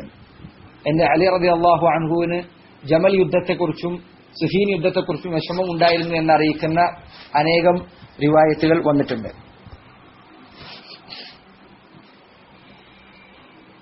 ചുരുക്കത്തിൽ ഖവാരിജികളുടെ ചില അടയാളങ്ങളാണ് നമ്മൾ പറഞ്ഞത്. ഒന്ന്, അവര് ഖുർആൻ പാരായണം ചെയ്യും, അത് അവരുടെ തൊണ്ടക്കുഴിയിൽ താഴോട്ടിറങ്ങുകയില്ല. ഇസ്ലാമിന്റെ ആളുകൾ അവർ കൊന്നുകളയും, എന്നാൽ അമുസ്ലിമീങ്ങളെ, കാഫിറുകളെ അവർ കൊലപ്പെടുത്തുകയില്ല. അല്ലെങ്കിൽ അവരുടെ കാര്യത്തിൽ വളരെ അലസത കാണിക്കും. അതുപോലെ ഇസ്ലാമിൽ നിന്ന് അവർ അമ്പ് വില്ലിൽ നിന്ന് തെറിച്ചു പോകുന്നത് പോലെ തെറിച്ചു പോകും. അതുപോലെ തന്നെ ജനങ്ങൾക്കിടയിൽ അഭിപ്രായ വ്യത്യാസം നിലനിൽക്കുന്ന സന്ദർഭത്തിലാണ് അവർ പുറത്തേക്ക് വരാം. അതുപോലെ നബി സല്ലല്ലാഹു അലൈഹി വസല്ലം പറഞ്ഞു, അലി റളിയല്ലാഹു അൻഹുവിന്റെ കാര്യത്തിൽ അവിടുന്ന് പറഞ്ഞു, യഖ്തുലുഹും അദ്ന ത്വായിഫതൈൻ ഇലൽ ഹഖ്, സത്യത്തിലേക്ക് ഏറ്റവും അടുത്ത് നിൽക്കുന്ന കക്ഷിയാണ് അലി റളിയല്ലാഹു അൻഹുവിന്റെ കാലഘട്ടത്തിൽ അവരെ കൊല്ലുക. ഇതെല്ലാ കാലഘട്ടത്തിലും അങ്ങനെ ആയിക്കൊള്ളുന്നില്ല. കാരണം ഇവിടെ പ്രത്യേകിച്ച് പറഞ്ഞിട്ടുണ്ട് അദ്ന ത്വായിഫതൈൻ, രണ്ട് കക്ഷികൾക്കിടയിൽ ഏറ്റവും ഹക്കിനോട് അടുത്ത് നിൽക്കുന്ന കക്ഷിയാണ് അവരെ കൊലപ്പെടുത്തുക. അപ്പൊ ഇത് അലി റളിയല്ലാഹു അൻഹുവിന്റെ കാലഘട്ടത്തിലേക്ക് ബാധകമായ കാര്യമാണ്. അതല്ലെങ്കിൽ പിൽക്കാലഘട്ടത്തിൽ ഖവാരിജികൾ പല ആളുകളെ കൊണ്ട് കൊല്ലപ്പെട്ടിട്ടുണ്ട്. അതിൽ ചില ആളുകൾ സത്യത്തോട് അടുത്ത് നിൽക്കുന്നവർ, ചില ആളുകൾ അങ്ങനെ അല്ലാതെയും ഉണ്ടായിട്ടുണ്ട്. അതുപോലെ തന്നെ നബി സല്ലല്ലാഹു അലൈഹി വസല്ലം ഖവാരിജികളെ കുറിച്ച് അറിയിച്ച കാര്യങ്ങളിൽ മറ്റൊരു കാര്യമാണ്, അവിടുന്ന് പറഞ്ഞു, യൻശഉ നശ്ഉൻ യഖറഊനൽ ഖുർആന ലാ യുജാവിസു തറാഖിയഹും, ഒരു വിഭാഗം ആളുകൾ ഉണ്ടാകും, അവർ ഖുർആൻ പാരായണം ചെയ്യും, അത് അവരുടെ തൊണ്ടക്കുഴിയും താഴോട്ടിറങ്ങുകയില്ല. കുല്ലമാ ഖറജ ഖർനുൻ ഖുതിഅ, കുല്ലമാ ഖറജ ഖർനുൻ ഖുതിഅ, അവരിൽ നിന്ന് ഓരോ കൊമ്പ് പുറത്തേക്ക് വരുമ്പോഴും ഖുതിഅ, അത് വെട്ടിമാറ്റപ്പെടും, അത് മുറിച്ചു നീക്കപ്പെടും. ഓരോ സമയത്തും അവരിൽ നിന്നൊരു കൊമ്പ് പുറത്തേക്ക് വരുമ്പോൾ അത് വെട്ടി നീക്കപ്പെടും. അത് ഖവാരിജികളുടെ ചരിത്രം വായിക്കുന്ന ആളുകൾക്ക് കാണാൻ സാധിക്കും. ഇൻഷാ അല്ലാഹ് ഇബ്നു തൈമിയ്യ റഹിമഹുല്ലാഹു തആല അവരുടെ ചരിത്രത്തിലെ കാര്യം പറഞ്ഞിട്ടുണ്ട്. ഖവാരിജികൾക്ക് ചരിത്രത്തിൽ ഒരു കാലഘട്ടത്തിലും കുറച്ചധികം സമയത്തേക്ക് ഒരു ഭരണകൂടം നിലനിന്നതായിട്ട് എവിടെയും ചരിത്രത്തിൽ കാണാൻ സാധിക്കില്ല. കുറച്ചെന്തെങ്കിലും കാലം അവർ വിജയിക്കും, കുറച്ച് മുന്നോട്ട് പോവും, തകരും. കാരണം എന്താണ്? ഇവരിൽ തക്ഫീർ വളരെയധികം കൂടുതലാണ്. ചെറിയ കാര്യങ്ങൾക്ക് തക്ഫീർ നടത്തുക എന്നത്, കാഫിറായി മുദ്ര കുത്തുക എന്നത് വളരെ കൂടുതലാണ്. അപ്പൊ എന്തായാലും ഒരു ഭരണകൂടം ആകുമ്പോൾ സ്വാഭാവികമായിട്ടും ചില തീരുമാനങ്ങൾ എടുക്കേണ്ടി വരും. അത് എല്ലാവർക്കും തൃപ്തികരമായിക്കൊള്ളുന്നില്ല.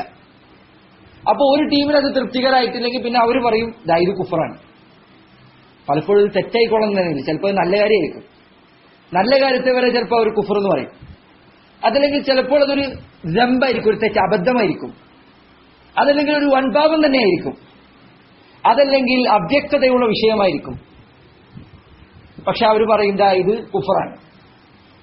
അങ്ങനെ അവർക്ക് വേറെ കക്ഷി ഇറങ്ങും, ഇവർക്കെതിരെ യുദ്ധം നടക്കും. ഇങ്ങനെ ഇവർക്കൊരു ഇസ്തിഖ്റാർ, ഒരു സ്ഥിരത അവരുടെ രാജ്യത്തിന് ഒരു കാലഘട്ടത്തിൽ ഉണ്ടായിട്ടില്ല. മിക്ക കാലഘട്ടത്തിലും അത് സംഭവിച്ചു. ഒന്നല്ലെങ്കിൽ അവർ പുറപ്പെടും, അവരൊന്നാകെ തന്നെ തകരും, അവർക്ക് വിജയം തന്നെ കിട്ടൂല. അതല്ലെങ്കിൽ അവർക്ക് വിജയമുണ്ടാകും, പക്ഷെ ആ വിജയം കുറെ കാലം നീണ്ടു നിൽക്കില്ല. രണ്ടാമതൊരു കാര്യം എന്തായാലും ഖവാരിജുകളുടെ കാര്യത്തിൽ സംഭവിക്കും. ഇതിനപ്പുറത്തേക്ക് അവർക്ക് മുന്നോട്ട് പോകാൻ ചരിത്രത്തിൽ കഴിഞ്ഞിട്ടില്ല. അത് ചരിത്രം ഇൻഷാ അല്ലാഹ് ആ വിഷയത്തിലുള്ള ചരിത്രം പരിശോധിച്ചു കഴിഞ്ഞാൽ നമുക്കത് കാണാൻ സാധിക്കും. മാത്രമല്ല വഹബ് ഇബ്നു മുനബ്ബിഹ് അദ്ദേഹത്തിന്റേതായ ഒരു നസീഹ അതൊരു പുസ്തകമായി പുറത്തിറങ്ങിയിട്ടുണ്ട്. ഉസൂലുസ്സുന്ന ലാലക്കായിയുടെ ഉസൂലുസ്സുന്നയിലൊക്കെ വന്ന റിവായത്താണ്. സാധിക്കുന്നവരത് വായിക്കണം. അദ്ദേഹം ഖവാരിജുകളുടെ ആശയത്തിൽ അതിനോട് അടുപ്പമുണ്ടായ, അതിന്റെ സ്വാധീനമുണ്ടായ ഒരു വ്യക്തിക്ക് നൽകിയ ഒരു നസീഹത്ത്, കുറച്ച് ദീർഘമായ നസീഹത്താണ്. 10-40 പേജ് ഉണ്ടാവും.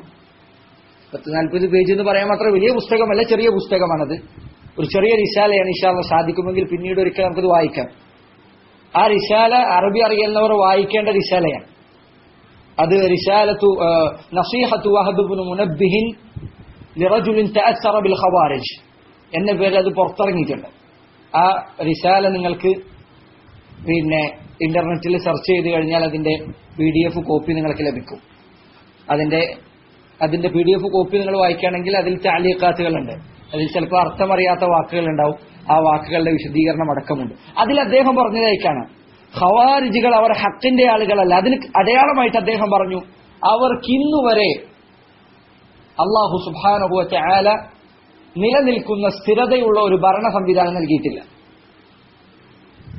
എന്ന് അവർ വിജയിച്ചിട്ടുണ്ടോ അന്നൊക്കെ അവർ വൈകാതെ തന്നെ തകർന്നടിയും. എന്നെല്ലാം അവർക്ക് ചെറിയൊരു വിജയം കിട്ടിയിട്ടുണ്ടോ കുറച്ച് വൈകുമ്പോഴത്തേക്ക് 2, 3, 4 വർഷങ്ങൾ കഴിയുമ്പോഴത്തേക്ക് അത് തകർന്നടിയും. അതിന്റെ ശക്തി ക്ഷയിക്കും. നിങ്ങൾ നോക്കൂ, പല ഖാരിജി ചിന്താഗതിയുള്ള കക്ഷികളും എവിടെ അവരുടെയൊക്കെ പവർ ഒരു കാലത്ത് അവർ വളരെ സ്ട്രോങ് ആയി നിൽക്കുന്നതായി കാണാം. പിന്നെ കുറച്ചു കാലം കഴിഞ്ഞാൽ അതിന്റെ പേര് കേൾക്കില്ല, വേറെ പേര് കേൾക്കാം. ഒരൊറ്റൊന്നിനും കാര്യമായ നിലനിൽപ്പ് കാണില്ല. ആദ്യ കാലഘട്ടത്തിൽ അൽ ഖാഇദ ഏതാണ്ട് ഇവരുടെ ഇടയിൽ ഏറ്റവും പ്രബലമായി നിന്നിരുന്ന കക്ഷിയാണ്. അൽ ഖാഇദ എന്ന് നമ്മൾ പറയാറുള്ളത്. ശരിക്ക് അൽ ഖാഇദ എന്നാണ് അതിന്റെ പേര്. അൽ ഖാഇദ എന്ന് പറഞ്ഞാൽ അടിസ്ഥാനം തന്നെ. അൽ ഖാഇദ ഒരു വലിയ കാലഘട്ടം വരെ ഞങ്ങളാണിതാ ജിഹാദിന്റെ ആളുകൾ എന്ന് പറഞ്ഞു ഉസാമ ബിൻ ലാദന്റെയും അതുപോലെ തന്നെ ബവാഹറിയുടെ ഒക്കെ നേതൃത്വത്തിൽ മുന്നിട്ട് പോരുന്ന ആളുകളാണ്. ഇന്ന് അൽ ഖാഇദയുടെ ഒരു ഒച്ചയും വിളി കേൾക്കാനില്ല. യമനിലെ ചില സ്ഥലങ്ങളിൽ അവരുണ്ട്. അത് ഒഴിച്ചു നിർത്തി കഴിഞ്ഞാൽ അൽ ഖാഇദയുടെ സ്വാധീനം ഇന്ന് കാണാൻ തന്നെയില്ല. അതുപോലെ പേര് പുറത്തേക്ക് വളരെ പ്രകടമായി വരാത്ത കക്ഷികൾ ധാരാളമുണ്ട്. ഇറാഖിലും പരിസരങ്ങളിലുമുള്ള അനേകം കക്ഷികൾ. അതുപോലെ തന്നെ ജമാഅത്തു തക്ഫീർ എന്ന പേരിൽ ഇഖ്വാൻ മുസ്ലിമീന്റെ തുടക്ക കാലഘട്ടത്തിൽ ഉണ്ടായിരുന്ന കക്ഷികൾ, ജമാഅത്തു തക്ഫീർ എന്ന പേര്, ജമാഅത്തുൽ ഹിജ്റ തക്ഫീർ എന്ന പേരിൽ ആ വിശേഷണം പണ്ഡിതന്മാർ നൽകിയ കക്ഷികൾ, ഇവരുടെയൊക്കെ അവസ്ഥ എന്താണ്? പലരുടെയും അടയാളം കാണാനില്ല. ഇന്ന് വേറെ കക്ഷികൾ അവരുടെ സ്ഥാനം ഏറ്റെടുത്തു. കുറച്ചു കാലം കഴിഞ്ഞാൽ അവരും നശിക്കും. ഖവാരിജിയൻ ചിന്താഗതി കൊണ്ടു നടക്കുന്ന ആളുകളുടെ അവസ്ഥ ഈ അവസ്ഥയാണ് എന്ന് നമുക്ക് മനസ്സിലാക്കാൻ സാധിക്കും. അബ്ദുല്ലാഹ് ഇബ്നു ഉമർ റളിയല്ലാഹു അൻഹുമ അദ്ദേഹത്തിന്റെ റിവായത്തിൽ കാണാം, നബി സല്ലല്ലാഹു അലൈഹി വസല്ലം പറഞ്ഞു, ഖവാരിജികളെ കുറിച്ച് പറഞ്ഞു, കുല്ലമാ ഖറജ ഖർനുൻ ഖുത, അവരിലെ ഏതൊരു കൊമ്പ് അവരിൽ നിന്ന് പുറപ്പെടുമ്പോഴും അത് മുറിച്ചു മാറ്റപ്പെടും. ഹത്താ യഖ്റുജ ഫീ ഇറാദിഹിം അദ്ദജ്ജാൽ, അങ്ങനെ അവരുടെ സൈന്യത്തിൽ ദജ്ജാൽ പുറപ്പെടും. അവസാനം ഖവാരിജുകളുടെ സൈന്യത്തിൽ നിന്ന് ദജ്ജാൽ അവരിൽ നിന്നാണ് പുറപ്പെടുക എന്ന് നബി സല്ലല്ലാഹു അലൈഹി വസല്ലം പറഞ്ഞതായി കാണാം. ഈ ഹദീസിൽ നിന്ന് വേറൊരു കാര്യം കൂടി മനസ്സിലാക്കാൻ സാധിക്കും. ഖവാരിജികൾ എന്നവർ അവരൊരിക്കലും കുറ്റിയെട്ടുപോയൊരു സമൂഹമല്ല. ചില ആളുകൾ എന്ന് പറയുന്ന പോലെ ഇന്നെവിടെ ഖവാരിജികൾ, അത് പണ്ടുണ്ടായിരുന്ന ഖവാരിജികളാണ്. ഇന്ന് ഖവാരിജികൾ ഇല്ല എന്ന് പറയുന്ന ആളുകൾ, അവർക്കിതിന് മറുപടി, ഈ ഹദീസിന് മറുപടിയുണ്ട്. കാരണം നബി സല്ലല്ലാഹു അലൈഹി വസല്ലം പറഞ്ഞു, ഓരോ തവണ അവർ പുറപ്പെടുന്ന സന്ദർഭത്തിലും അവർ കൊല്ലപ്പെടും, അവരുടെ കൊമ്പ് മുറിച്ചു മാറ്റപ്പെടും. ഹത്താ യഖ്റുജ ഫീ ഇറാദിഹിം ദജ്ജാൽ, അവസാനം അവരുടെ സൈന്യത്തിലാണ് ദജ്ജാൽ പുറപ്പെടുക. അത് അവസാന കാലഘട്ടത്തിൽ സംഭവിക്കുന്ന കാര്യമാണ്. ആ കാലഘട്ടത്തിൽ വരെ ഖവാരിജികൾക്ക് നിലനിൽപ്പുണ്ട് എന്നാണ് ഈ ഹദീസിൽ നിന്ന് നമുക്ക് മനസ്സിലാക്കാൻ സാധിക്കുന്നത്. അലി റളിയല്ലാഹു അൻഹുവിന്റെ ഹദീസിൽ കാണാൻ സല്ലല്ലാഹു അലൈഹി വസല്ലം പറഞ്ഞു, യഅതി ഫീ ആഖിരി സമാനി ഖൗമുൻ, അവസാന കാലഘട്ടത്തിൽ ഒരു സമൂഹം അവർ വരും.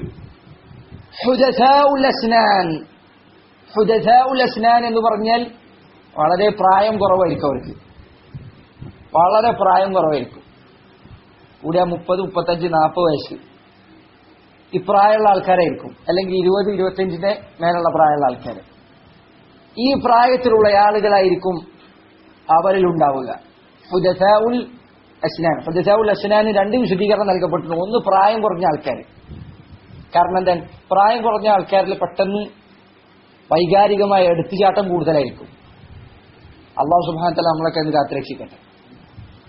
കാരണം പ്രായം കുറഞ്ഞ ആൾക്കാർക്ക് പെട്ടെന്ന് എടുത്തിയാടാനുള്ള ഒരു ചോരത്തളപ്പ് എന്ന് പറയും, യുവത്വത്തിന്റെ ചോരത്തളപ്പ് എന്നൊക്കെ നമ്മൾ സാധാരണ പറയാനുള്ള കാര്യം അവർക്ക് കൂടുതലായിരിക്കും. അപ്പൊ ഖവാരിജികളാകട്ടെ അവരെല്ലാ കാലഘട്ടത്തിലും പുറത്തേക്ക് വരാറുള്ളത് എന്ത് പറഞ്ഞുകൊണ്ടാണ്? ഇതാ ഇസ്ലാം സ്ഥാപിക്കണം, നീതി സ്ഥാപിക്കണം, ഇവിടെയുള്ള അനീതി എടുത്തു കളയണം, എല്ലാ ദുൽമും ഇല്ലാതെയാക്കി ഇവിടെ തന്നെ, അല്ലെ, പണ്ട് കമ്മ്യൂണിസ്റ്റുകാർ ചിലപ്പോൾ പറഞ്ഞ പോലെ സ്വർഗം പണിയണമെന്ന് പറഞ്ഞ പോലെയുള്ള വർത്തമാനങ്ങളായിരിക്കും. ഏറ്റവും നല്ല വാക്കായിരിക്കും അവർ പറയാം. ഞാൻ ഈ പറഞ്ഞ വാക്ക് അവർ പറയുന്നില്ല, ഇവിടെ സ്വർഗം പണിയണമെന്നത്. ഞാൻ പറഞ്ഞത് ഇവിടെ നീതി സ്ഥാപിക്കണം, പരിപൂർണമായ നീതി നടപ്പിലാക്കണം എന്നായിരിക്കും അവരുടെ സംസാരം. അതിന്റെ ആകത്തുക അതായിരിക്കും. അപ്പൊ ഇതൊക്കെ കേൾക്കുന്ന സമയത്ത് യുവാക്കൾക്കാണ് അതിൽ പെട്ടെന്ന് സ്വാധീനം ഉണ്ടാവുക. കാരണം എന്താണ്, നല്ല വർത്തനാണ് ഈ പറയുന്നത്. ഈ ലോകത്തുള്ള അനീതിയൊക്കെ തുടച്ചു നീക്കി നീതി അവിടെ സ്ഥാപിക്കുക എന്ന് പറഞ്ഞാൽ മാഷാ അല്ലാഹ് നല്ല കാര്യമാണ്. അപ്പൊ അവരിൽ പെട്ടെന്ന് ആതിഫ, വൈകാരികമായ ചിന്ത പെട്ടെന്ന് സ്വാധീനം ചെലുത്തും. എടുത്തിയാട്ടം കൂടുതൽ ഉണ്ടാവുന്ന പ്രായമാണത്. അപ്പൊ അതുകൊണ്ട് അവർ ഹുദസാഉൽ അസ്നാനായിരിക്കും, പ്രായം വളരെ കുറവായിരിക്കും. ഇത് നമ്മൾ ശ്രദ്ധിക്കേണ്ട കാര്യം. മുസ്ലിം ഉമ്മത്തിനെ ബാധിക്കുന്ന വിഷയങ്ങൾ സംസാരിക്കുന്നുണ്ട്, അവരുടെ പ്രായം കൂടി നോക്കണം. എന്റെ കാര്യത്തിലാണെങ്കിൽ നിങ്ങളെ ശ്രദ്ധിക്കേണ്ടതാണ്, എന്റെ പ്രായം വളരെ ചെറുതാണ്. മുസ്ലിം ഉമ്മത്തിന്റെ വിഷയത്തിൽ സംസാരിക്കുന്ന ആളുകളാണെങ്കിൽ ഞാൻ പണ്ഡിതന്മാരുടെ വാക്കുകൾക്ക് അടിസ്ഥാനപ്പെടുത്തി സംസാരിക്കുന്നില്ലെങ്കിൽ എന്റെ വാക്ക് നിങ്ങൾ വലിച്ചെറിയ, അതിന് യാതൊരു വിലയില്ല. വലിയ പ്രായമുള്ള പണ്ഡിതന്മാരെന്നുള്ളത് വെറും പ്രായം മാത്രമായതുകൊണ്ട് കാര്യമില്ല, വയസ്സായി എന്നുള്ളതുകൊണ്ട് മാത്രം കാര്യമില്ല. കാരണം എത്രയോ വയസ്സായ ആൾക്കാർ ചായക്കടയിൽ ഇരുന്നിട്ട് വർത്താനം പറയുന്നുണ്ട്, അതിൽ പലതും ഹമാക്കത്തായിരിക്കുള്ളൂ, യാതൊരു നിലയ്ക്ക് ഇസ്ലാമായിട്ട് ബന്ധമില്ലാത്ത. ഞാൻ പറഞ്ഞു പ്രായമുള്ള പണ്ഡിതന്മാർ, കിബാറുകളായ ഉലമാക്കൾ, അള്ളാഹുവിന്റെ ദീനിനു വേണ്ടി കാലം ചെലവഴിച്ച, അതിനുവേണ്ടി ജീവിതം മാറ്റിവെച്ച പണ്ഡിതന്മാർ, അവരുടെ വാക്കുകൾക്ക് അനുകൂലമായി സംസാരിക്കുന്നില്ലെങ്കിൽ അവനെ നിങ്ങൾ സൂക്ഷിക്കണം. അവന്റെ അടുത്ത് എന്തോ പ്രശ്നമുണ്ട്.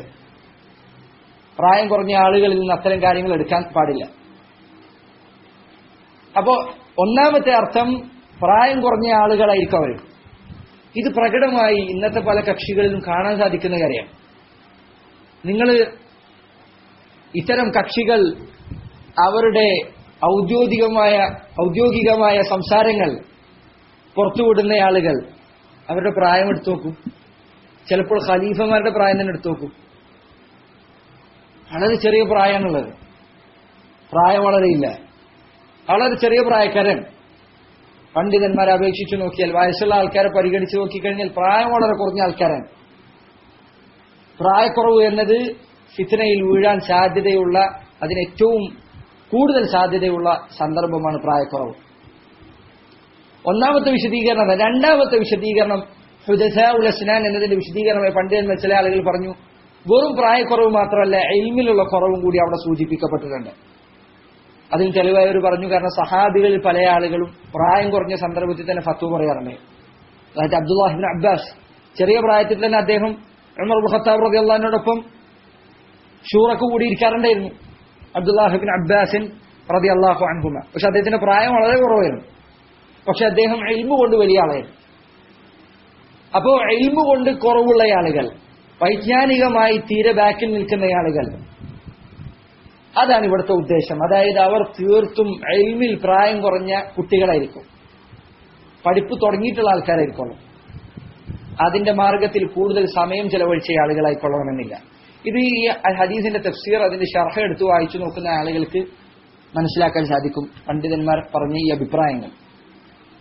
അതായത് അവർക്ക് പ്രായം കുറവാന്ന് പറഞ്ഞാൽ ഒന്നല്ലെങ്കിൽ വയസ്സ് കുറവാണ്, അല്ലെങ്കിൽ ഇൽമു കുറവാണ്. ഇപ്പൊ ചില ആളുകൾ ഇറങ്ങിയിട്ടുണ്ട്, ഞങ്ങൾക്കും പണ്ഡിതന്മാരുണ്ട്, ഇന്ന ആളുകളൊക്കെ പണ്ഡിതന്മാരുടെ പേര് ലിസ്റ്റ് എന്ന് പറഞ്ഞുകൊണ്ട് കുറെ ലിസ്റ്റുകൾ പുറത്തിറക്കിയിട്ടുണ്ട്. ഒന്ന് ശ്രദ്ധിക്കേണ്ട കാര്യം, ജിഹാദിന്റെ മസ്അല സംസാരിച്ച എല്ലാവരും പണ്ഡിതന്മാരല്ല. അഹ്ലുസുന്ന വൽ ജമാഅയുടെ പ്രത്യേകതകളിൽപ്പെട്ടതാണ് ഏതെങ്കിലും ഒരു മസ്അലയിൽ മാത്രം തൂങ്ങി സംസാരിച്ചവനൊക്കെ പണ്ഡിതനായിക്കൊള്ളുന്നില്ല. അങ്ങനെയാണെങ്കിൽ ഇവിടെ നമുക്കൊക്കെ പണ്ഡിതന്മാരായിക്കൂടെ? എല്ലാവർക്കും നമ്മളൊക്കെ പണ്ഡിതന്മാരെന്ന് വിശേഷിപ്പിച്ചുകൂടെ? കാരണം നമ്മൾ സംസാരിക്കുന്നുണ്ട്. എന്തെങ്കിലും ഒന്നോ രണ്ടോ കാര്യം സംസാരിച്ചത് കൊണ്ട് അവരൊക്കെ പണ്ഡിതന്മാരാവില്ല. കുറച്ചെന്തെങ്കിലും വിഷയം പറഞ്ഞതുകൊണ്ട്, സംസാരിച്ചത് കൊണ്ട് അവരൊക്കെ പണ്ഡിതന്മാരെന്ന് പറയാൻ പറ്റൂല. ഇസ്ലാമിനെ കുറിച്ച് മൊത്തത്തിൽ മനസ്സിലാക്കുകയും അതിന്റെ മിക്കവാറും മേഖലകളിലെല്ലാം തന്നെ കൃത്യമായ വിശദീകരണങ്ങളും അറിവുമുള്ള, വ്യക്തമായ ആഴത്തിലുള്ള ബോധ്യമുള്ള ഹദീസിലും ഖുർആനിലും ഉസൂലുകളിലും അഖീദയിലും ഇസ്ലാമിന്റെ മറ്റു വിഷയങ്ങളിലും ഒക്കെ വൈജ്ഞാനികമായ അറിവുള്ള ആളുകൾ, അവരെയാണ് പണ്ഡിതന്മാരെന്നതുകൊണ്ട് നമ്മൾ ഉദ്ദേശിക്കുന്നത്.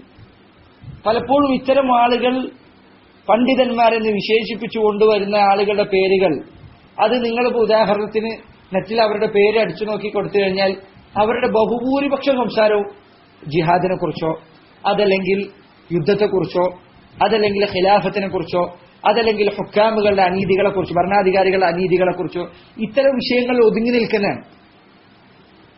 മാത്രമല്ല, രസകരമായ കാര്യം എന്താണെന്ന് വെച്ചാൽ അള്ളാഹുവിന്റെ ദീനുമായി ബന്ധപ്പെട്ട മറ്റു വിഷയങ്ങൾ, ഉദാഹരണത്തിന് ഫിഖ്ഹ്, കർമ്മശാസ്ത്രം, ഇത്തരം കാര്യങ്ങളൊക്കെ സംസാരിക്കുന്ന, ഹദീസിന്റെ ശർഹകൾ പറയുന്ന, വിശദീകരണം പറയുന്ന പണ്ഡിതന്മാരെ പലപ്പോഴും അത്തരക്കാർ വിശേഷിപ്പിക്കാറുള്ളത് ഒന്നല്ലെങ്കിൽ ഉലമാ ഉൽ സുൽത്താൻ എന്ന് പറയും, സുൽത്താന്റെ പണ്ഡിതന്മാരെന്നറിയും, അല്ലെങ്കിൽ ഉലമാ ഉൽ ഹൈദ് വൽ നിഫാസ്, ആർത്തവത്തിന്റെയും നിഫാസിന്റെയും പണ്ഡിതന്മാരെന്ന് വിശേഷിപ്പിക്കും, കളിയാക്കും. അതൊക്കെ പറയാന്നുള്ളത് വളരെ മോശമായ കാര്യമായിട്ടാണ് അവർ മനസ്സിലാക്കുന്നത്. പണ്ട് ഇഖ്വാനികൾക്കുണ്ടായിരുന്ന സ്വഭാവമാണത്. അതൊക്കെ പറയാന്നുള്ളത് വളരെ മോശമായ കാര്യമായിട്ടാണ് അവർ ധരിച്ചു വെച്ചിട്ടുള്ളത്. അപ്പോ പണ്ഡിതന്മാരെന്ന് പറഞ്ഞു കഴിഞ്ഞാൽ ജിഹാദിന്റെ മസ്അല കുറെ സംസാരിച്ച ആൾ മാത്രമല്ല പണ്ഡിതൻ, മറിച്ച് ഇസ്ലാമിന്റെ വിഷയങ്ങളെക്കുറിച്ച് വ്യാപകമായി സംസാരിച്ച് അതിന്റെ പല കാര്യങ്ങളെക്കുറിച്ചും വ്യക്തമായ അറിവും പാണ്ഡിത്യവുമുള്ള ഹദീസിന്റെ കിതാബുകളും അഖീദയുടെ ഗ്രന്ഥങ്ങളും അതുപോലെ തന്നെ പണ്ഡിതന്മാരുടെ മജ്ലിസുകളിലും ധാരാളമായിരുന്ന, ഇസ്ലാമിനു വേണ്ടി അനേകം ഖിദ്മത്ത് നടത്തിയ ആളുകൾ, അവരുടെ പണ്ഡിതന്മാർ. അവരുടെ സ്വഭാവത്തിൽ അതുണ്ടാവും, അവരുടെ ശിഷ്യന്മാരിൽ അത് കാണാൻ പറ്റും. ഈ പറഞ്ഞ ആളുകളുടെ ശിഷ്യന്മാരെവിടെ? അവരുടെ ഗ്രന്ഥങ്ങൾ എവിടെ? പല ആൾക്കാരും പണ്ഡിതന്മാരുടെ ലിസ്റ്റ് കൊടുത്തിട്ടുണ്ട്.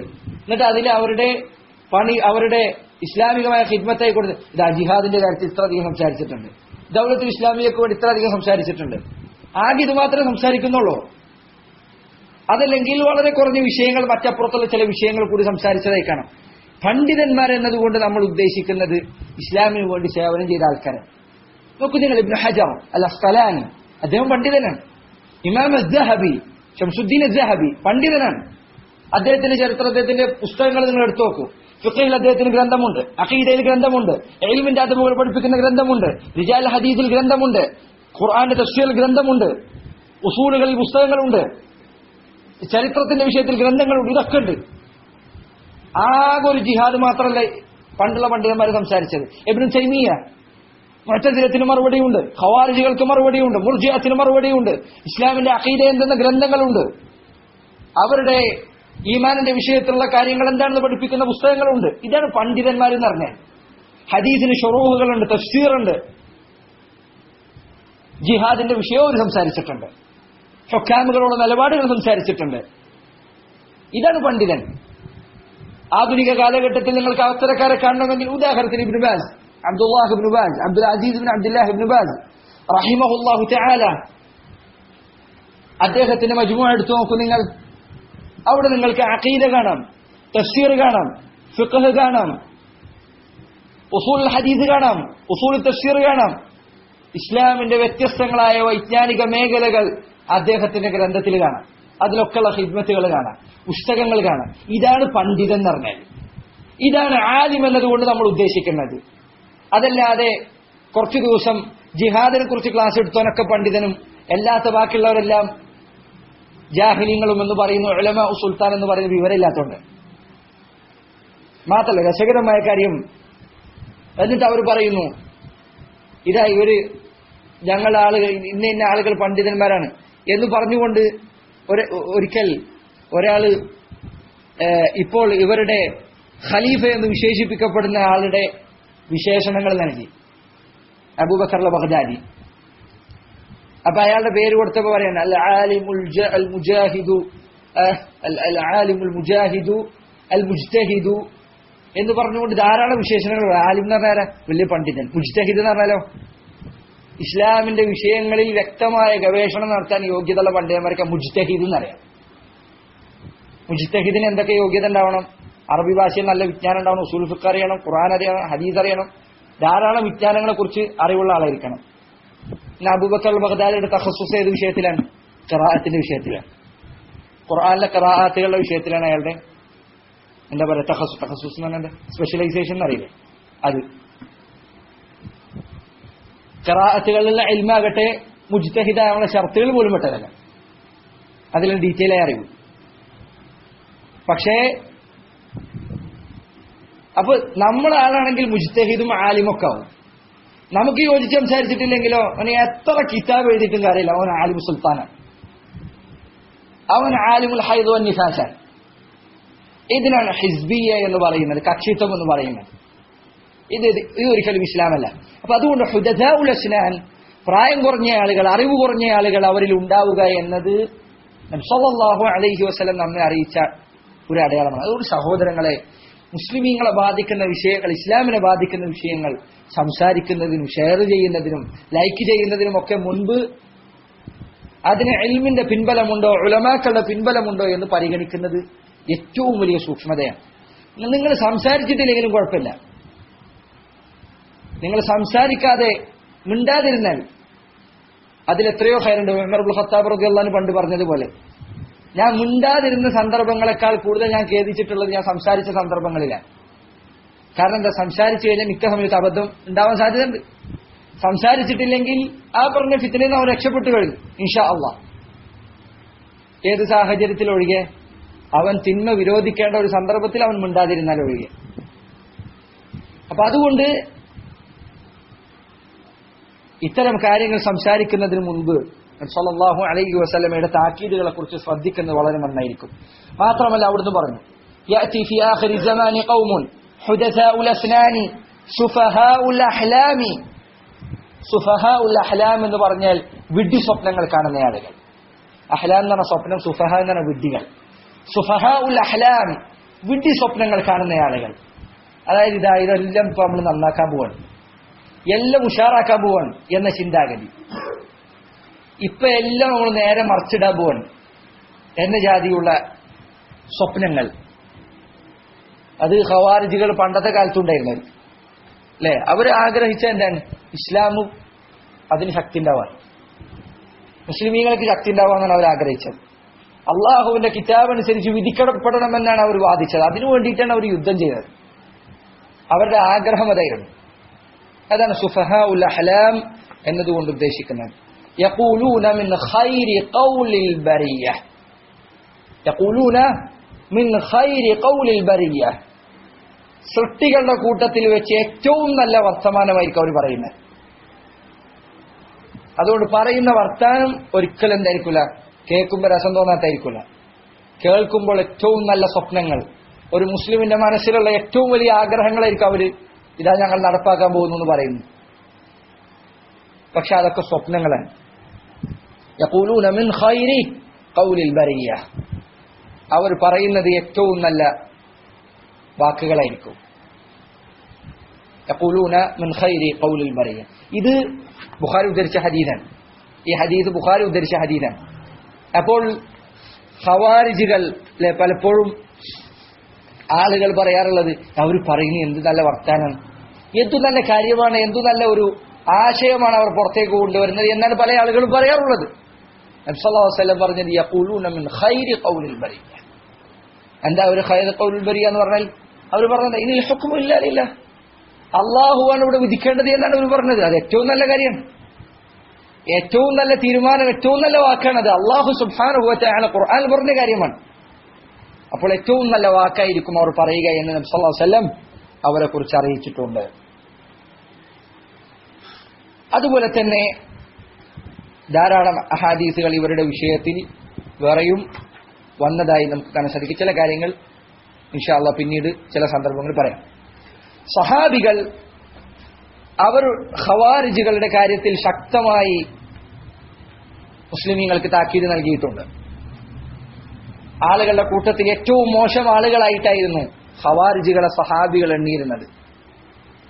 മാത്രമല്ല അവരിൽ ചില ആളുകൾക്കെതിരെ അലി റളിയല്ലാഹു തആല അൻഹു അദ്ദേഹം പറഞ്ഞതായി കാണാൻ സാധിക്കും. തദ്ഹബൂന ഇലാ മുആവിയത വഅഹ്ലി ശാം, അദ്ദേഹം തന്റെ പട്ടാളക്കാരോട് പറഞ്ഞതാണ്, നിങ്ങളിതാ മുആവിയക്കെതിരെ യുദ്ധം ചെയ്യാൻ വേണ്ടി തിരക്ക് കൂട്ടുന്നു. വതത്റുകൂന ഹൗലാ, നിങ്ങൾ ഈ ഖവാരിജുകൾ അവരെ വെറുതെ വിടുന്നു. യഖ്ലുഫൂനകും ഫീ ദറാരിയികും വഅംവാലികും, നിങ്ങളുടെ സ്വത്തിന്റെ കാര്യത്തിൽ അവരെ വെറുതെ വിട്ടേച്ചിട്ടാണ്. വല്ലാഹി ഇന്നി ലഅർജു അൻ യകൂന ഹൗലാഇൽ ഖൗം, ഞാൻ മനസ്സിലാക്കുന്നത് നബി സല്ലല്ലാഹു അലൈഹി വസല്ലം താക്കീത് ചെയ്ത സമൂഹം അവർ ഇവരാണ് എന്നാണ്. ഫഇന്നഹും ഖദ് സഫകു ദമൽ ഹറാം, അവർ ഹറാമായ രക്തം ചിന്തിയിട്ടുണ്ട്, നിഷിദ്ധമായ രക്തം. അതിന്റെ ഗൗരവം എന്താണ്? വഅഗാറു ഫീ സർഹിൻ നാസി ഫസീറു അലാ ഇസ്മില്ലാഹ്, അവർ ജനങ്ങളെ പ്രയാസപ്പെടുത്തിയിരിക്കുന്നു, അവരുടെ സമാധാനത്തിൽ പ്രയാസമുണ്ടാക്കിയിരിക്കുന്നു. അതുകൊണ്ട് അല്ലാഹുവിന്റെ നാമത്തിൽ നിങ്ങൾ മുന്നേറുക. എന്നിട്ട് അദ്ദേഹം പറഞ്ഞു, ലൗ യഅലമുൽ ജയ്ഷുൽ ലദീന യുസീബൂനഹും മാ ഖുദിയ ലഹും അലാ ലിസാനി നബിയിഹിം സ്വല്ലല്ലാഹു അലൈഹി വസല്ലം ലത്തകലു അനിൽ അമൽ. ഇവരെ കൊല്ലുന്ന ആളുകൾ, ഇവരോട് യുദ്ധം ചെയ്യുന്ന ആളുകൾ, ഖവാരിജികൾ, അവരോട് യുദ്ധം ചെയ്യുന്നവർ, അവർക്ക് അല്ലാഹുവിന്റെ റസൂൽ സല്ലല്ലാഹു അലൈഹി വസല്ലമയുടെ അടുക്കൽ നൽകുന്ന, അല്ലാഹുവിന്റെ റസൂൽ സല്ലല്ലാഹു അലൈഹി വസല്ലം വാഗ്ദാനം ചെയ്ത പ്രതിഫലം എന്താണ് എന്ന് അവർക്ക് അറിയുമായിരുന്നെങ്കിൽ ലത്തകലു അനിൽ അമൽ, അവർ അമൽ ചെയ്യാതെ വെറുതെ ഇരിക്കുമായിരുന്നു ഇവരോട് യുദ്ധം ചെയ്തിട്ട്. കാരണം അതിനു മാത്രം പ്രതിഫലം ഖവാരിജുകളുമായി യുദ്ധം ചെയ്യുന്ന ആളുകൾക്ക് നബി സല്ലല്ലാഹു അലൈഹി വസല്ലം വാഗ്ദാനം ചെയ്തിട്ടുണ്ട്. അപ്പൊ അവർ കൊലപ്പെടുത്തുന്ന മുസ്ലിമീങ്ങളെയാണ്. അവിടുത്തെ അവസ്ഥകൾ അവിടെ പോയി അനുഭവിച്ച പല ആളുകളിൽ നിന്നും അതാണ് മനസ്സിലാക്കാൻ സാധിക്കുന്നത്. മാത്രമല്ല സത്യസന്ധന്മാരായ പണ്ഡിതന്മാർ അവരെ കുറിച്ച് അറിയിച്ചിട്ടുള്ളത് ഈ കാര്യമാണ്. അപ്പൊ സഹാബികൾ ഇവർക്കെതിരെ ശക്തമായ നിലപാട് സ്വീകരിച്ചിരുന്ന ആളുകളായിരുന്നു. നോക്കൂ നിങ്ങൾ, അബ്ദുല്ലാഹി ഇബ്നു ഉമർ റളിയല്ലാഹു തആല അൻഹുമ, അദ്ദേഹം ഖവാരിജികൾ മദീനയിലേക്ക് പുറപ്പെട്ടിട്ടുണ്ട് എന്ന് അറിഞ്ഞ സന്ദർഭത്തിൽ അവർ സ്ത്രീകളെ തടവുകാരായി പിടിക്കുകയും അതുപോലെ തന്നെ കുട്ടികളെ കൊന്നുകളയുകയും ചെയ്യുന്നുണ്ട് എന്ന കാര്യം അറിഞ്ഞ സന്ദർഭത്തിൽ പെണ്ണുങ്ങളെ തടവുകാരായി പിടിക്കും. ഖവാരിജികളെ കുറിച്ച് ഇബ്നു കസീർ പറഞ്ഞതായി കാണാം. ആ മുസ്ലിമീങ്ങളാണെന്ന പേരിൽ ആണുങ്ങളെ കൊല്ലും, എന്നിട്ട് അവരെ പെണ്ണുങ്ങളെ കല്യാണം കഴിക്കും. ഒന്നല്ലെങ്കിൽ കല്യാണം കഴിക്കാൻ നിർബന്ധിക്കും, അതല്ലെങ്കിൽ അവരെ അടിമയായിട്ട് തടവുകാരായിട്ട് ഉപയോഗിക്കും. അത് ഖവാരിജികൾ പല കാലഘട്ടത്തിലും ചെയ്താണ്. ഇബ്നു കസീർ പറഞ്ഞതായി കാണാം, അവരുടെ കാര്യം എത്ര അത്ഭുതമാണ്. ചിലപ്പോൾ അവരുടെ ഭർത്താവ് ജീവിച്ചിരിക്കുന്നുണ്ടാവും, തലാഖ് പോലും കഴിഞ്ഞിട്ടുണ്ടാവില്ല. ആ സ്ത്രീയുമായിട്ടായിരിക്കും ചിലപ്പോൾ ഇവന് നിർബന്ധിച്ച് ലൈംഗിക ബന്ധത്തിൽ ഏർപ്പെടുന്നത്. ആ സ്ത്രീയായിരിക്കും ഭാര്യയാക്കി സ്വീകരിക്കുന്നത്. ഇതൊക്കെ എവിടെ സംഭവിക്കുന്നുണ്ടെന്ന് നമുക്കറിയാം. അപ്പോ ആ സംഭവം ഇബ്നു ഉമർ അറിഞ്ഞ സന്ദർഭത്തിൽ അദ്ദേഹം എഴുന്നേറ്റ് നിന്നിട്ട് പറഞ്ഞു, ഇദൻ ലാ നദഉഹു വദാക്, നമ്മൾ അവരെ വെറുതെ വിടുകയില്ല. എന്നിട്ട് അദ്ദേഹം ജനങ്ങളെ ഖവാരിജികൾക്കെതിരെ യുദ്ധം ചെയ്യുന്നതിനു വേണ്ടി ശക്തമായി പ്രേരിപ്പിച്ചു. പക്ഷേ അദ്ദേഹം ശക്തമായി അതിനുവേണ്ടി പ്രേരിപ്പിച്ചിട്ടും ആളുകൾ അവരോടുള്ള പേടി കാരണം പുറത്തിറങ്ങിയില്ല. അവരുടെ ഭയം കാരണം ഇബ്നു ഉമറിന്റെ പിന്നിൽ സംഘടിച്ചില്ല. അപ്പോൾ അദ്ദേഹം ആ സംസാരം അവസാനിപ്പിച്ചതായി ലാലക്കായിയുടെ സുന്നയിൽ കാണാൻ സാധിക്കും. ഇബ്നു ഉമർ എന്ന് മനസ്സിലായതിന്റെ ഇബ്നു ഉമർ ഖവാരിജികൾക്കെതിരെ ശക്തമായി യുദ്ധം ചെയ്യാൻ അദ്ദേഹം ജനങ്ങളെ പ്രോത്സാഹിപ്പിക്കാറുണ്ടായിരുന്നു. അതുപോലെ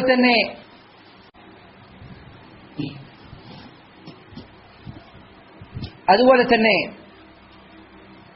ഇബ്നു അബ്ബാസ് റളിയല്ലാഹു തആല അൻഹു അദ്ദേഹത്തോട് ഒരിക്കൽ ചില ആളുകൾ ചോദിച്ചു, ഖവാരിജികൾ അവർ ഖുർആൻ പാരായണം ചെയ്യുന്ന സന്ദർഭത്തിൽ അവർ വളരെ ഈമാനുള്ള ആളുകളായിട്ടാണ് പുറത്തേക്ക് കാണുന്നത്, അപ്പൊ അവരുടെ കാര്യം എന്താണ്?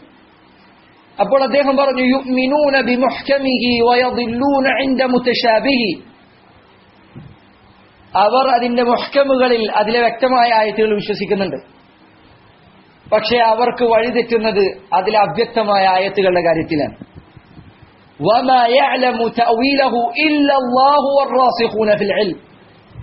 അതിന്റെ വ്യാഖ്യാനം അല്ലാഹുവിനും അതുപോലെ തന്നെ വ്യക്തമായ അറിവുള്ള മഹാപണ്ഡിതന്മാർക്കുമല്ലാതെ. അർ-റാസിഖൂന ഫിൽ ഇൽം എന്ന് പറഞ്ഞാൽ, റസഖ എന്ന അറബി പദത്തിന്റെ അർത്ഥം ഒരു കാര്യത്തിൽ ശരിക്കും അതിന്റെ വേരൂന്നുന്നതിനാണ്. വലിയ മരങ്ങൾ, ആൽമരങ്ങൾ നിങ്ങൾ കണ്ടിട്ടില്ലേ? അതിന്റെ വേരുള്ളിലേക്ക് നന്നായിട്ട് ആഴ്ന്നിറങ്ങിയിട്ടുണ്ടാവും. അവരാണ് അർ-റാസിഖൂന ഫിൽ ഇൽം. അങ്ങനെ ഇൽമിൽ കാലൂന്നിയ ആളുകൾ, നല്ല വൈജ്ഞാനികമായ പിൻബലമുള്ള ആളുകൾ, അവർക്ക് മാത്രമേ അതിന്റെ വിശദീകരണം മനസ്സിലാവുകയുള്ളൂ. ആര് പറയാൻ? Abdullah Ibn Abbas.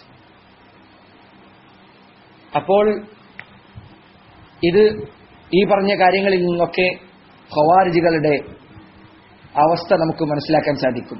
അതുപോലെ തന്നെ ഇബ്നു അബ്ബാസ് അദ്ദേഹത്തോട് ചില ആളുകൾ പറഞ്ഞു, അവർ ധാരാളമായി ഇജ്തിഹാദ്, ധാരാളമായി പണിയെടുക്കുന്ന ആൾക്കാരാണ്, ഖുർആൻ ഓതുന്നു, ജിഹാദ് ചെയ്യുന്നു, സുഹുദ്, അങ്ങേയറ്റത്തെ ജീവിത വിരക്തി കാണിക്കുന്നു അല്ലേ?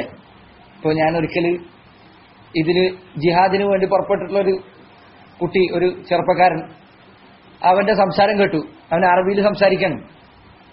അപ്പൊ അവൻ പറയണം, ദുനിയാവ് എന്ന് പറഞ്ഞു കഴിഞ്ഞാൽ സുബ്ഹാനല്ലാഹ്, എനിക്ക് ഓർമ്മ വന്ന ഈ സംഭവങ്ങളാണ്. അപ്പൊ അവന് പറയണം, ദുനിയാവ് എന്ന് പറഞ്ഞാൽ നശ്വരമാണ്, അതായത് നഷ്ടപ്പെട്ടു പോകാനാണ്. അറബിയിലാണോ സംസാരിച്ചത്? ദുനിയാവ് എന്ന് പറഞ്ഞാൽ വളരെ നഷ്ടപ്പെട്ടു പോകുന്ന കാര്യമാണ്. നമുക്ക് അള്ളാഹ്ക്ക് വേണ്ടി മരിക്കുക. നിങ്ങൾ അള്ളാഹ്ക്ക് വേണ്ടി മരിക്കാൻ വരി, അള്ളാഹുവിന് വേണ്ടി യുദ്ധം ചെയ്യാൻ വരി. ഈ ദുനിയാവ് എന്തുമാത്രം വില കുറഞ്ഞതാണ് എന്നാ പറയും. ചെറിയ ചക്കനാണ്, തീരെ പ്രായമില്ല, മുഖമൊക്കെ മറച്ചിട്ടാണ്. പക്ഷെ അവനെ കണ്ടു കഴിഞ്ഞാൽ മനസ്സിലാവും തീരെ ചെറിയ ചക്കനാണ്. അവന്റെ ശബ്ദം കേട്ടാലും മനസ്സിലാവും. അറബി അല്ലാന്ന് തോന്നുന്നു, അവൻ അസുല അറബി അല്ലാന്നാണ് സംസാരം കേട്ടപ്പോൾ തോന്നുന്നു. അപ്പൊ അവന് സംസാരിക്കണം. അപ്പൊ അത്രമാത്രം ആത്മാർത്ഥതയോട് കൂടിയിട്ടാണ് അവർ ഇറങ്ങിയിട്ടുള്ളത്. അപ്പൊ ഈ അവരുടെ ഇജ്തിഹാദിനെ കുറിച്ച്, അവരുടെ പരിശ്രമത്തെ കുറിച്ച് കേട്ടപ്പോൾ ഇബ്നു അബ്ബാസ് റളിയല്ലാഹു അൻഹുമാ അദ്ദേഹം പറഞ്ഞു, ലൈസു ബിഅശദ്ദ ഇജ്തിഹാദൻ മിനൽ യഹൂദി വൻ-നസാറ വഹും അലാ ളലാല. യഹൂദ നസറാനികളെക്കാൾ കൂടുതൽ ഇജ്തിഹാദൊന്നും, കൂടുതൽ പരിശ്രമമൊന്നും അവർ ചെയ്തിട്ടില്ല. വഹും അലാ ളലാല. എന്നാൽ യഹൂദരും നസറാനികൾ അവരുടെ അവസ്ഥ എന്താണ്? കുറെ പണിയെടുക്കുന്നുണ്ട് അല്ലേ? പള്ളിയിലച്ചന്മാര്, പണ്ടത്തെ പള്ളിയിലച്ചന്മാര്, അവർ കല്യാണം കഴിക്കുപോലുമില്ല. എന്നിട്ട് ദൈവത്തിന് വേണ്ടിയാണെന്ന് പറഞ്ഞിട്ടാണ് അവർ റഹ്ബാനിയത്ത് ആരംഭിച്ചത്, ബ്രഹ്മചര്യം ആരംഭിച്ചത് അല്ലേ? അല്ലാഹു സുബ്ഹാനഹു വതആല പറഞ്ഞു, വറഹ്ബാനിയതൻ ഇബ്തദഊഹാ വമാ റഅഊഹാ ഹഖ്ക റിആയതിഹാ. അവർ പുതുതായി കൊണ്ടുവന്ന ബ്രഹ്മചര്യം, അതായത് അള്ളാഹ്ക്ക് വേണ്ടി കൊണ്ടുവന്നാണ്. കല്യാണം കഴിക്കാതെ അള്ളാഹുവിന് വേണ്ടി മാറിയിരിക്കുക. അവരത് കൊണ്ടു നടന്നിരുന്നു. എന്ത് പ്രയാസമുള്ള കാര്യമാണത്? ഒരു പുരുഷനെ സംബന്ധിച്ചിടത്തോളം അവന്റെ ജീവിതത്തിൽ, അവന്റെ പ്രകൃതിയിലുള്ളതാണ് ഈ കാര്യം. അതിനെയാണ് അവർ തടഞ്ഞു വെച്ചത്. അതിലേക്കാണ് അവർ പോവാതിരുന്നത്. അത് വിട്ടു നിൽക്കാൻ. പണ്ടത്തെ ആൾക്കാരെ പറ്റിയിട്ടാണ് ഈ പറയുന്നത്. ഇന്നത്തെ കാലത്തെ ആൾക്കാരത് ഏതാണ്ട് ചെയ്യുന്നൊന്നുമില്ല. പണ്ടുള്ള നസറാനികൾ അത് അവർ ആത്മാർത്ഥമായി ചെയ്തിരുന്നു. എന്നാൽ പിൽക്കാലഘട്ടത്തിൽ അവരതിന്റെ കാര്യങ്ങളൊക്കെ തകർത്ത് കളഞ്ഞു. പക്ഷെ അവരാർക്കും വേണ്ടി ചെയ്താൻ? അള്ളാഹുവിന് വേണ്ടി ചെയ്താൻ. യഹൂദരും നസ്രാനികളും ചെയ്ത പല കാര്യങ്ങളും, വളരെ പ്രയാസമുള്ള കാര്യങ്ങൾ അവർ ചെയ്തിട്ടുണ്ട്. പക്ഷെ ആ ചെയ്ത കാര്യങ്ങൾ അവരുടെ വലാലത്തിൽ നിന്ന് അവരെ ഒരിക്കലും ഹക്കിലേക്ക് എത്തിച്ചില്ല എന്ന് ഇബ്നു അബ്ബാസ് റളിയല്ലാഹു അൻഹു അദ്ദേഹം പറയും. അപ്പൊ ഞാൻ പറഞ്ഞു വന്നതിന് ചുരുക്കം, ഖവാരിജികൾ അവരുടെ പ്രഥമമായ അടയാളങ്ങളിൽപ്പെട്ടതാണ് ഇസ്ലാമിനോടുള്ള അതിന്റെ പ്രകടമായ കാര്യങ്ങളിലുള്ള ഈ അടുപ്പം. അത് അവരിൽ ധാരാളമായി കണ്ടുകൊണ്ടിരിക്കും. അത് കണ്ടിട്ട് ഒരാൾ ഒരിക്കലും എന്ത് ചെയ്യരുത്, വഞ്ചിതരാകരുത് എന്നാണ് ഓർമ്മപ്പെടുത്താനുള്ളത്. അല്ലെ, ഒരിക്കൽ അൽ ഹസൻ ഇബ്നു അലി അദ്ദേഹത്തോട് ചില ആളുകൾ പറഞ്ഞു, യാ അബാ സഈദ് ഖറജ ഖാരിജിയുൻ ബിൽ ഖരീബതി മഹല്ല ഇൻദൽ ബസ്റ. ബസ്റയിലെ ഒരു സ്ഥലത്ത് ഖരീബ എന്ന പ്രദേശത്ത് ഒരു ഖവാരിജി പുറപ്പെട്ടിട്ടുണ്ട്. ഇതേപോലെ തന്നെ ഇസ്ലാമിന് വേണ്ടി നിലകൊള്ളുന്നതായിട്ട്. അപ്പൊ അദ്ദേഹം പറയാൻ, അൽ ഹസൻ ഇബ്നു അലി, അദ്ദേഹത്തിന് ഈ വാക്കാണ് പലപ്പോഴും ഈ പറഞ്ഞ ആളുകളെ പറ്റി പറയാൻ തോന്നുന്നത്. അൽ ഹസൻ ഇബ്നു അലി അദ്ദേഹം പറയാൻ, അൽ മിസ്കീനു റഅ മുൻകറാ ഫഅൻകറഹു ഫവഖഅ ഫീമാ ഹുവ അൻകറു മിൻഹു. അൽ മിസ്കീൻ, ആ പാവപ്പെട്ട മിസ്കീൻ, റഅ മുൻകറൻ, അവനൊരു തെറ്റ് കണ്ടു. ഫഅൻകറഹു, അപ്പോൾ അവൻ ആ തെറ്റിനെ നിഷേധിച്ചതാണ്, അതിനെ എതിർത്തതാണ്. ഫവഖഅ ഫീമാ ഹുവ അൻകറു മിൻഹു, അപ്പൊ അതിനൊക്കെ വലിയ തെറ്റിലാണ് അവൻ പോയി ചാടിയത്. ശരിയാണ്, ഇക്കാര്യം വളരെ കൃത്യമാണ്. ഇസ്ലാമിക രാജ്യങ്ങൾ അവയെല്ലാം ശരീഅത്തിന്റെ പരിപൂർണമായ നിയമങ്ങൾ പാലിച്ചുകൊണ്ടാണ് നടപ്പിലാക്കപ്പെടുന്നത് എന്ന് ആർക്കൂടെ വാദില്ല. നിങ്ങൾ ഉലമാ സുൽത്താൻ എന്ന് വിശേഷിപ്പിച്ചുകൊണ്ടിരിക്കുന്ന പണ്ഡിതന്മാർ പോലും അങ്ങനെ പറയുന്നില്ല. അവർ പോലും അങ്ങനെ പറയുന്നില്ല. ഏത് രാജ്യങ്ങളാകട്ടെ, സൗദിയാകട്ടെ, അതല്ലെങ്കിൽ പുറത്തുള്ള രാജ്യങ്ങളാകട്ടെ, അവരെല്ലാം എല്ലാ ഇസ്ലാമിക നിയമങ്ങളോടെ നടപ്പാക്കപ്പെടുന്നുണ്ടെന്ന് അവരാരും പറയുന്നില്ല. അതേസമയം അൽഹംദുലില്ലാഹ് അവർക്ക് ഇസ്ലാമിന്റെ മാർഗത്തിൽ വലിയ സേവനങ്ങളുണ്ട്. അല്ലാഹു സുബ്ഹാനഹു വ തആല ഇസ്ലാമിന്റെ ഭരണാധികാരികളെ കൂടുതൽ നന്മയിലേക്കും അല്ലാഹുവിന്റെ ദീന് പൂർണ്ണമായി പാലിക്കുന്നതിലേക്കും അതിന്റെ ഇസ്സത്ത് പരിപൂർണമായി തിരിച്ചെടുക്കുന്നതിലേക്കും അല്ലാഹു എത്തിക്കട്ടെ എന്ന് നമ്മൾ ആത്മാർത്ഥമായി ആഗ്രഹിക്കുകയും പ്രാർത്ഥിക്കുകയും ചെയ്യുന്ന കാര്യമാണ്. അൽ ഇമാമുൽ ബർബഹാരി റഹിമഹുല്ലാഹു തആല അദ്ദേഹം പറഞ്ഞതുപോലെ, ഇദാ റഅയ്ത റജുലൻ യദ്ഉ ലിസ്സുൽത്താനി ഫഅലം അന്നഹു സാഹിബു സുന്നഹ്. നീ ഒരാൾ ഇസ്ലാമിന്റെ ഭരണാധികാരിക്ക് വേണ്ടി പ്രാർത്ഥിക്കുന്നത് കണ്ടു കഴിഞ്ഞാൽ മനസ്സിലാക്കുക അയാൾ സുന്നത്തിന്റെ ആളാണ്. وإذا رأيت رجلا يدعو على السلطان فاعلم أنه صاحب هوى. നീ ഒരാൾ സുൽത്താൻ എതിരെ പ്രാർത്ഥിക്കുന്നത് കണ്ടു കഴിഞ്ഞാൽ മനസ്സിലാക്കിക്കൊള്ളുക അവൻ ബിദ്അത്തിന്റെ ആളാണ്. നമ്മുടെ ആത്മാർത്ഥമായ പ്രാർത്ഥനകളിൽ ഇസ്ലാമിന്റെ ഭരണാധികാരികൾക്ക് വേണ്ടിയുള്ള പ്രാർത്ഥന ഉണ്ടായിരിക്കണം. അവർ അല്ലാഹു സുബ്ഹാനഹു വ തആല അവന്റെ ദീന് നടപ്പിലാക്കാൻ അവർക്ക് കൂടുതൽ തൗഫീഖ് അല്ലാഹു നൽകട്ടെ എന്ന് നമ്മൾ പ്രാർത്ഥിക്കണം. കാരണം നമ്മൾ അനിവാര്യമായ കാര്യമാണ്. ഏതൊരു മുസ്ലിമാണ് അള്ളാഹുവിന്റെ ശരീഅത്ത് പരിപൂർണമായി നടന്നു കാണാൻ ആഗ്രഹിക്കാത്തത്? ഏതൊരു മുസ്ലിമാണ് ഇസ്ലാമിനെ പരിപൂർണമായി ഇസ്ലാം അതിന്റെ ഇസ്സത്തോടുകൂടി നിലനിൽക്കുന്ന അള്ളാഹുവിന്റെ കിതാബ് റസൂലുള്ളാഹിയുടെ സുന്നത്തുമല്ലാത്ത മറ്റൊന്നും മുസ്ലിമീങ്ങളുടെ ഇമാമായി മാറാത്ത, ഇസ്ലാമിനും മുസ്ലിമീങ്ങൾക്കും ഇസ്സത്ത് നിലനിൽക്കുന്ന, കുഫറിനും കുഫാറുകൾക്കും അങ്ങേയറ്റത്തെ അപമാനം നിലനിൽക്കുന്ന ഒരു നാട്ടിൽ താമസിക്കാൻ ആഗ്രഹിക്കാത്ത ഏത് മുസ്ലിമാണുള്ളത്? അള്ളാഹുവിന്റെ ശരീഅത്ത് അനുസരിച്ച് ജീവിക്കുന്ന, ഹിജാബ് പരിപൂർണമായി പാലിക്കപ്പെടുന്ന, തന്റെ സ്വന്തത്തിനും തന്റെ സമ്പാദ്യത്തിനും തന്റെ അഭിമാനത്തിനും തന്റെ ബുദ്ധിക്കും തന്റെ കുടുംബത്തിനും സംരക്ഷണമുള്ള, തന്റെ ദീനിന് സ്വാതന്ത്ര്യമുള്ള ഒരു നാട് ആഗ്രഹിക്കാത്ത ഏത് മുസ്ലിമാണുള്ളത്? അങ്ങനെ അല്ലാത്തൊരു മുസ്ലിം ഉണ്ടാവോ? അങ്ങനെ അവന്റെ മനസ്സിൽ അതിന് ആഗ്രഹമില്ലെങ്കിൽ അവൻ കുഫറിന്റെ പടിവാതിൽക്കലെത്തിയിരിക്കുന്നു, അല്ലെങ്കിൽ അതിൽ പ്രവേശിച്ചു കഴിഞ്ഞിരിക്കുന്നു. ഇത് ആഗ്രഹിക്കാത്ത മുസ്ലിം ഉണ്ടാവോ? ഒരിക്കലുമില്ല. നമ്മൾ ആരാണത് ആഗ്രഹിക്കാത്തത്? അള്ളാന്റെ ദീനനുസരിച്ച് ജീവിക്കാൻ ആഗ്രഹിക്കാത്ത ആൾക്കാർ. അങ്ങനെ ഒരു നാട് നമുക്ക് ഉണ്ടാവാൻ ആഗ്രഹിക്കാത്ത ഏത് മുസ്ലിമാണ് ഉണ്ടാവുക? 5 നേരവും ബാങ്ക് കൊടുക്കുന്ന മുസ്ലിമീങ്ങൾ, ജുമഅക്കും അതുപോലെ തന്നെ സലാത്തിനും ഒരുമിക്കുന്ന, അള്ളാന്റെ ദീനനുസരിച്ച് വിധിക്കപ്പെടുന്ന, വ്യഭിചരിച്ചവനെ എറിഞ്ഞുകൊള്ളുന്ന, അതുപോലെ തന്നെ അവൻ കല്യാണം കഴിച്ചിട്ടില്ലെങ്കിൽ അവനെ അടിക്കുന്ന, ഹറാമുകൾക്ക് യാതൊരു നിലക്കും സ്വാധീനം നൽകപ്പെടാത്ത, പലിശയില്ലാത്ത, വൃത്തികേടുകളില്ലാത്ത ഒരു നാട് ആരാണ് ആഗ്രഹിക്കാത്തത്? ഏതൊരു മുസ്ലിമിനാണ് ആഗ്രഹമില്ലാത്തത്?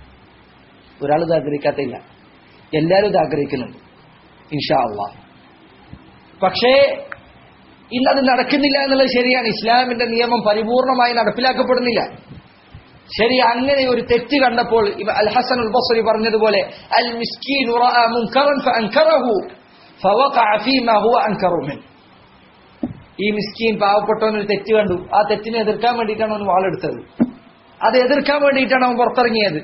പക്ഷെ അവൻ ചെന്നു വീണതോ അതിനേക്കാൾ വലിയ തെറ്റിലാണ്, അതിനേക്കാൾ വലിയ അബദ്ധത്തിലാണ്. അല്ലെ? അതുകൊണ്ടാണ് ശൈഖുൽ ഇസ്ലാം ഇബ്നു തൈമിയ്യ റഹിമഹുല്ലാഹു തആല അദ്ദേഹം പറഞ്ഞേക്കാണ് തിന്മയെ എതിർക്കുന്ന സന്ദർഭത്തിൽ പരിഗണിക്കേണ്ട ഒരു കാര്യമുണ്ട്. എന്താണത്? ഒന്നല്ലെങ്കിൽ ആ തിന്മ എതിർക്കുക എന്നതുകൊണ്ട് ആ തിന്മ പൂർണ്ണമായി തുടച്ചു നിൽക്കാനോ, അതല്ലെങ്കിൽ ആ തിന്മ അതിന്റെ ശക്തി കുറക്കാനോ അവന് സാധിക്കണം. അങ്ങനെ സാധിക്കാന്ന് പറഞ്ഞു കഴിഞ്ഞാൽ ഇപ്പൊ ചില ആൾക്കാർ പറയും എന്തായാലും നമ്മൾ തെറ്റെതിർത്ത് കഴിഞ്ഞാൽ പ്രശ്നം ഉണ്ടാവും. ഇവിടെ ഇസ്ലാമികമായിട്ടുണ്ടാവുന്ന അവനുണ്ടാവുന്ന വ്യക്തിപരമായ ബുദ്ധിമുട്ടുകൾ അതൊരിക്കലും പ്രശ്നമല്ല. അതല്ല ഇവിടെ ഉദ്ദേശിക്കുന്നത്. മുസ്ലിം ഉമ്മത്തിന്, മുസ്ലിമീങ്ങൾക്ക് അത് കൂടുതൽ പ്രയാസം ഉണ്ടാക്കരുത്. അപ്പോൾ തെറ്റിനെ എതിർക്കുന്ന സമയത്ത് ഒന്നല്ലെങ്കിൽ ആ തെറ്റ് അവിടെ നിന്ന് എടുത്തു നീക്കാൻ പറ്റണം, അതല്ലെങ്കിൽ ആ തെറ്റിന്റെ ശക്തി ഒന്ന് കുറക്കാനെങ്കിലും പറ്റണം.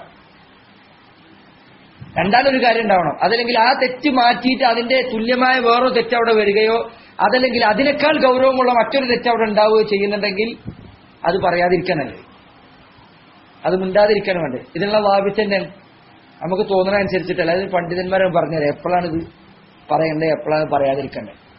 നമുക്ക് തോന്നുമ്പോൾ ചെയ്യലല്ല. മാത്രമല്ല അതിൽ പരിഗണിക്കേണ്ടത് വന്നു റാജിഹനെയാണ്. അതായത് ഏതാണ്ട് നമുക്കൊരു വ്യക്തമായ ഊഹം ഉണ്ടാവും, നമുക്കിത് ചെയ്യാൻ പറ്റും, ഇത് ചെയ്തു കഴിഞ്ഞാൽ ആ തിന്മ എടുത്തു മാറ്റാൻ പറ്റും, നമുക്കൊരു വ്യക്തമായ ഊഹം ഉണ്ടാവും.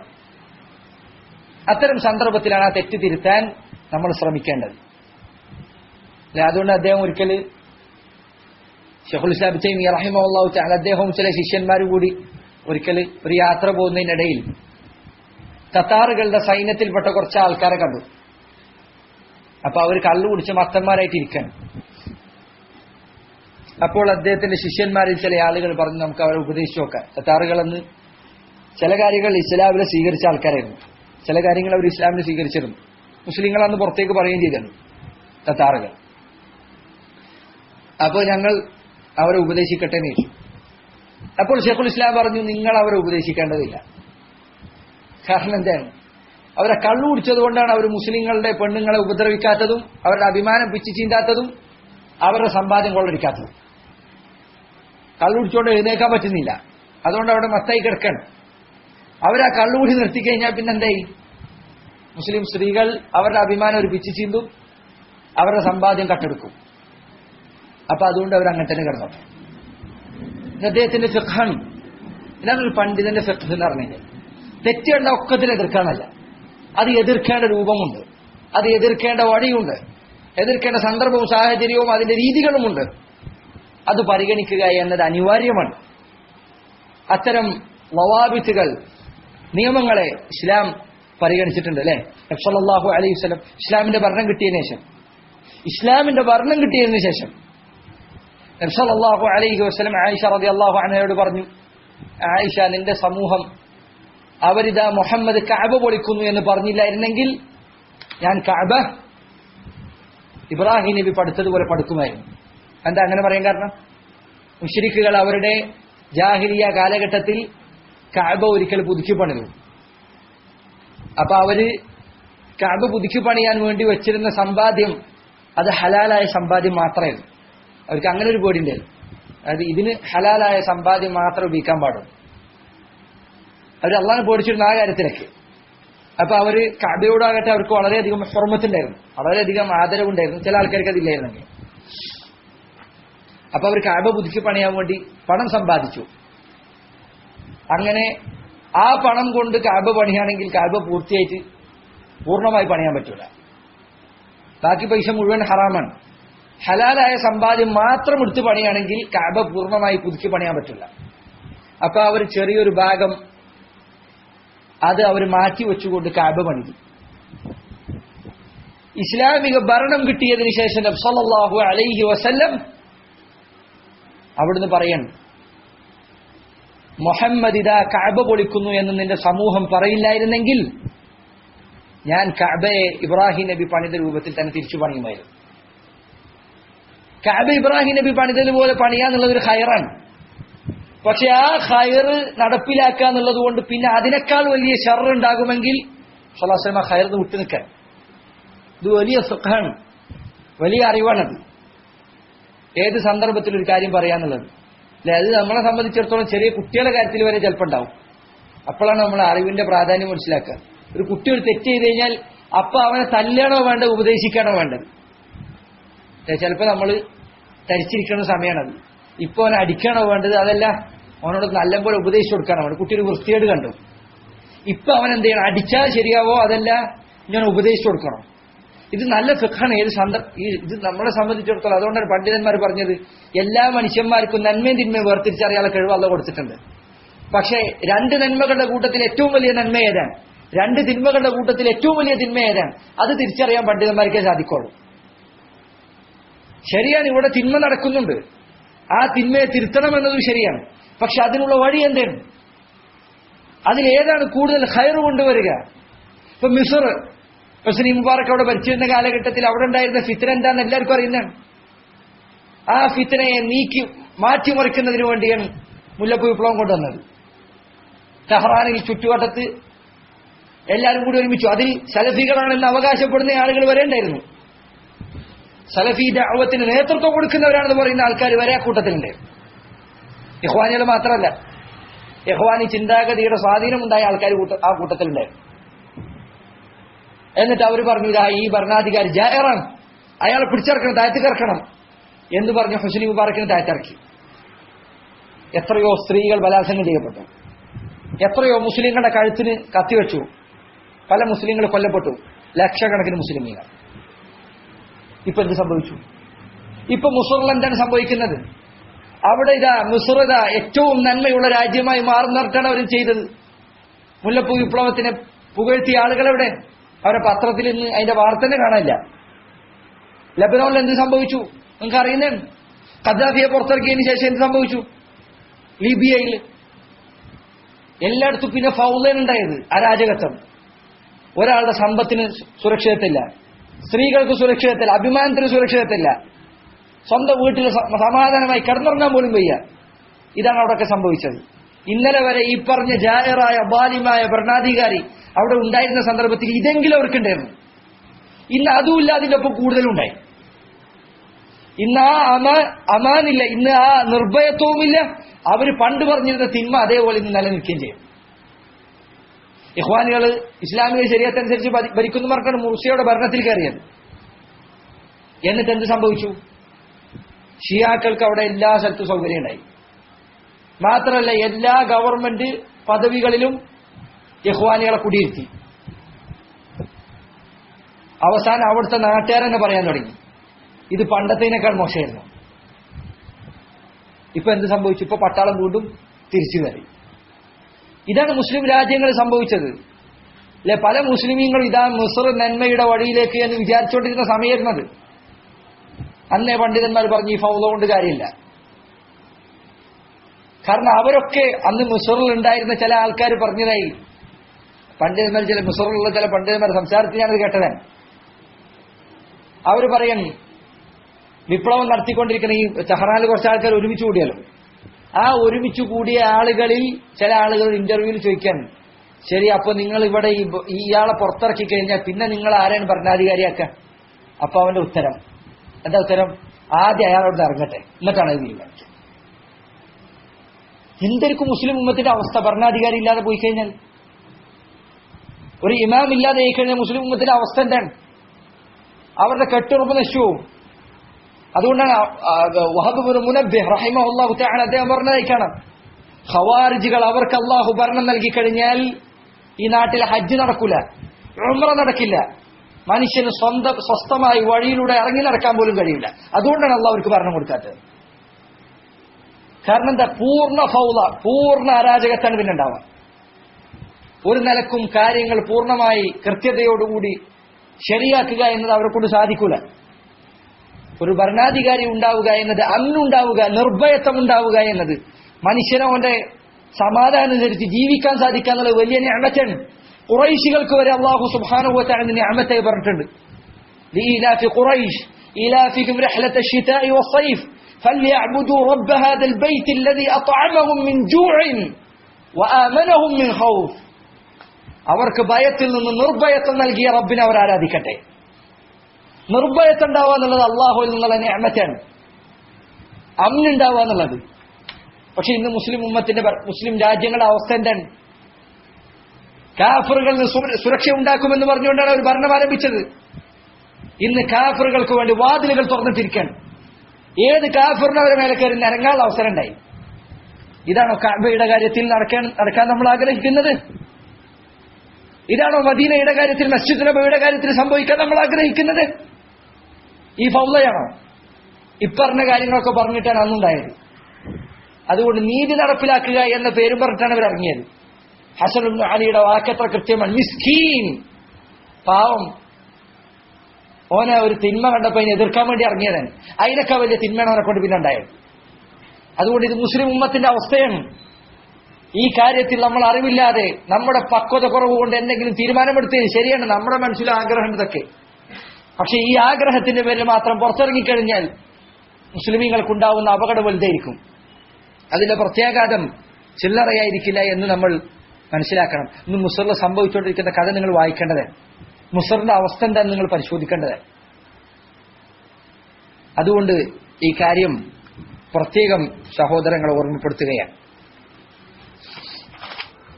അതുപോലെ തന്നെ ഖവാരിജികളെ എതിർത്തുകൊണ്ട് സലഫുകളിൽ പലരും പറഞ്ഞ വാക്കുകൾ നമുക്ക് കാണാൻ സാധിക്കും. ഈ സന്ദർഭത്തിൽ ഇമാം അൽ ആജൂരി അദ്ദേഹത്തിന് അശ്ശരീഅ എന്ന പേരിൽ വളരെ പൗരാണികനായ പണ്ഡിതനാണ് അദ്ദേഹം.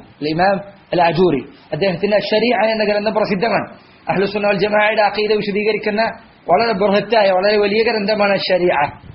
അശ്ശരീഅയിൽ അദ്ദേഹം ഇമാം അൽ ആജൂരി അദ്ദേഹം ഖവാരിജികളുടെ വിഷയത്തിൽ വന്ന അനേകം അഹാദീസുകൾ എടുത്തു കൊടുത്തതിനു ശേഷം അദ്ദേഹം പറഞ്ഞു, അദ്ദേഹത്തിന്റെ വാക്ക് ഞാൻ പൂർണ്ണമായി വായിക്കാൻ മനസ്സിലാക്കാൻ വേണ്ടി.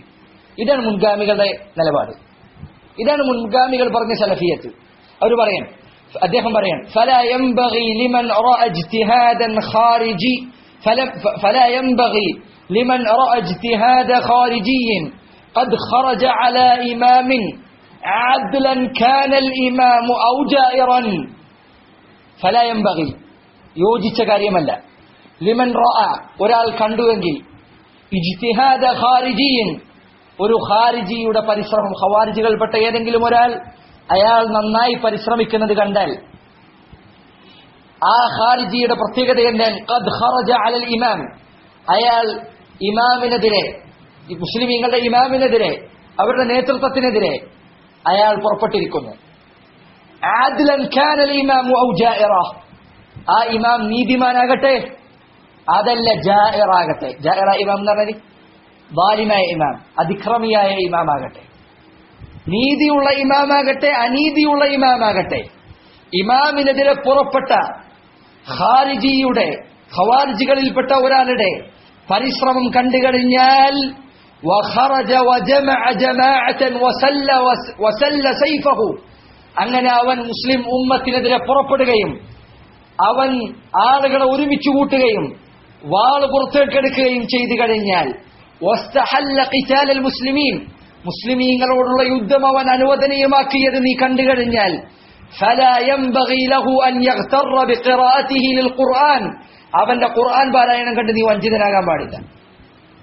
മുസ്ലിം ഭരണാധികാരിക്കെതിരെ തിരിഞ്ഞിട്ടുണ്ടെങ്കിൽ ആ ഭരണാധികാരി ആദിലാകട്ടെ ജായിറാകട്ടെ, അയാൾ നീതിമാനാകട്ടെ അനീതിയുള്ളവനാകട്ടെ. ഇപ്പൊ ചില ആൾക്കാർ പറയുന്നുണ്ട്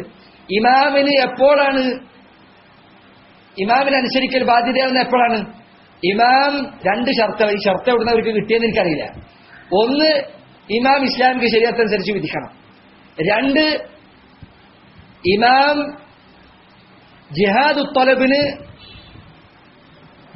പറഞ്ഞാൽ അങ്ങോട്ട് പോയി യുദ്ധം ചെയ്യാം.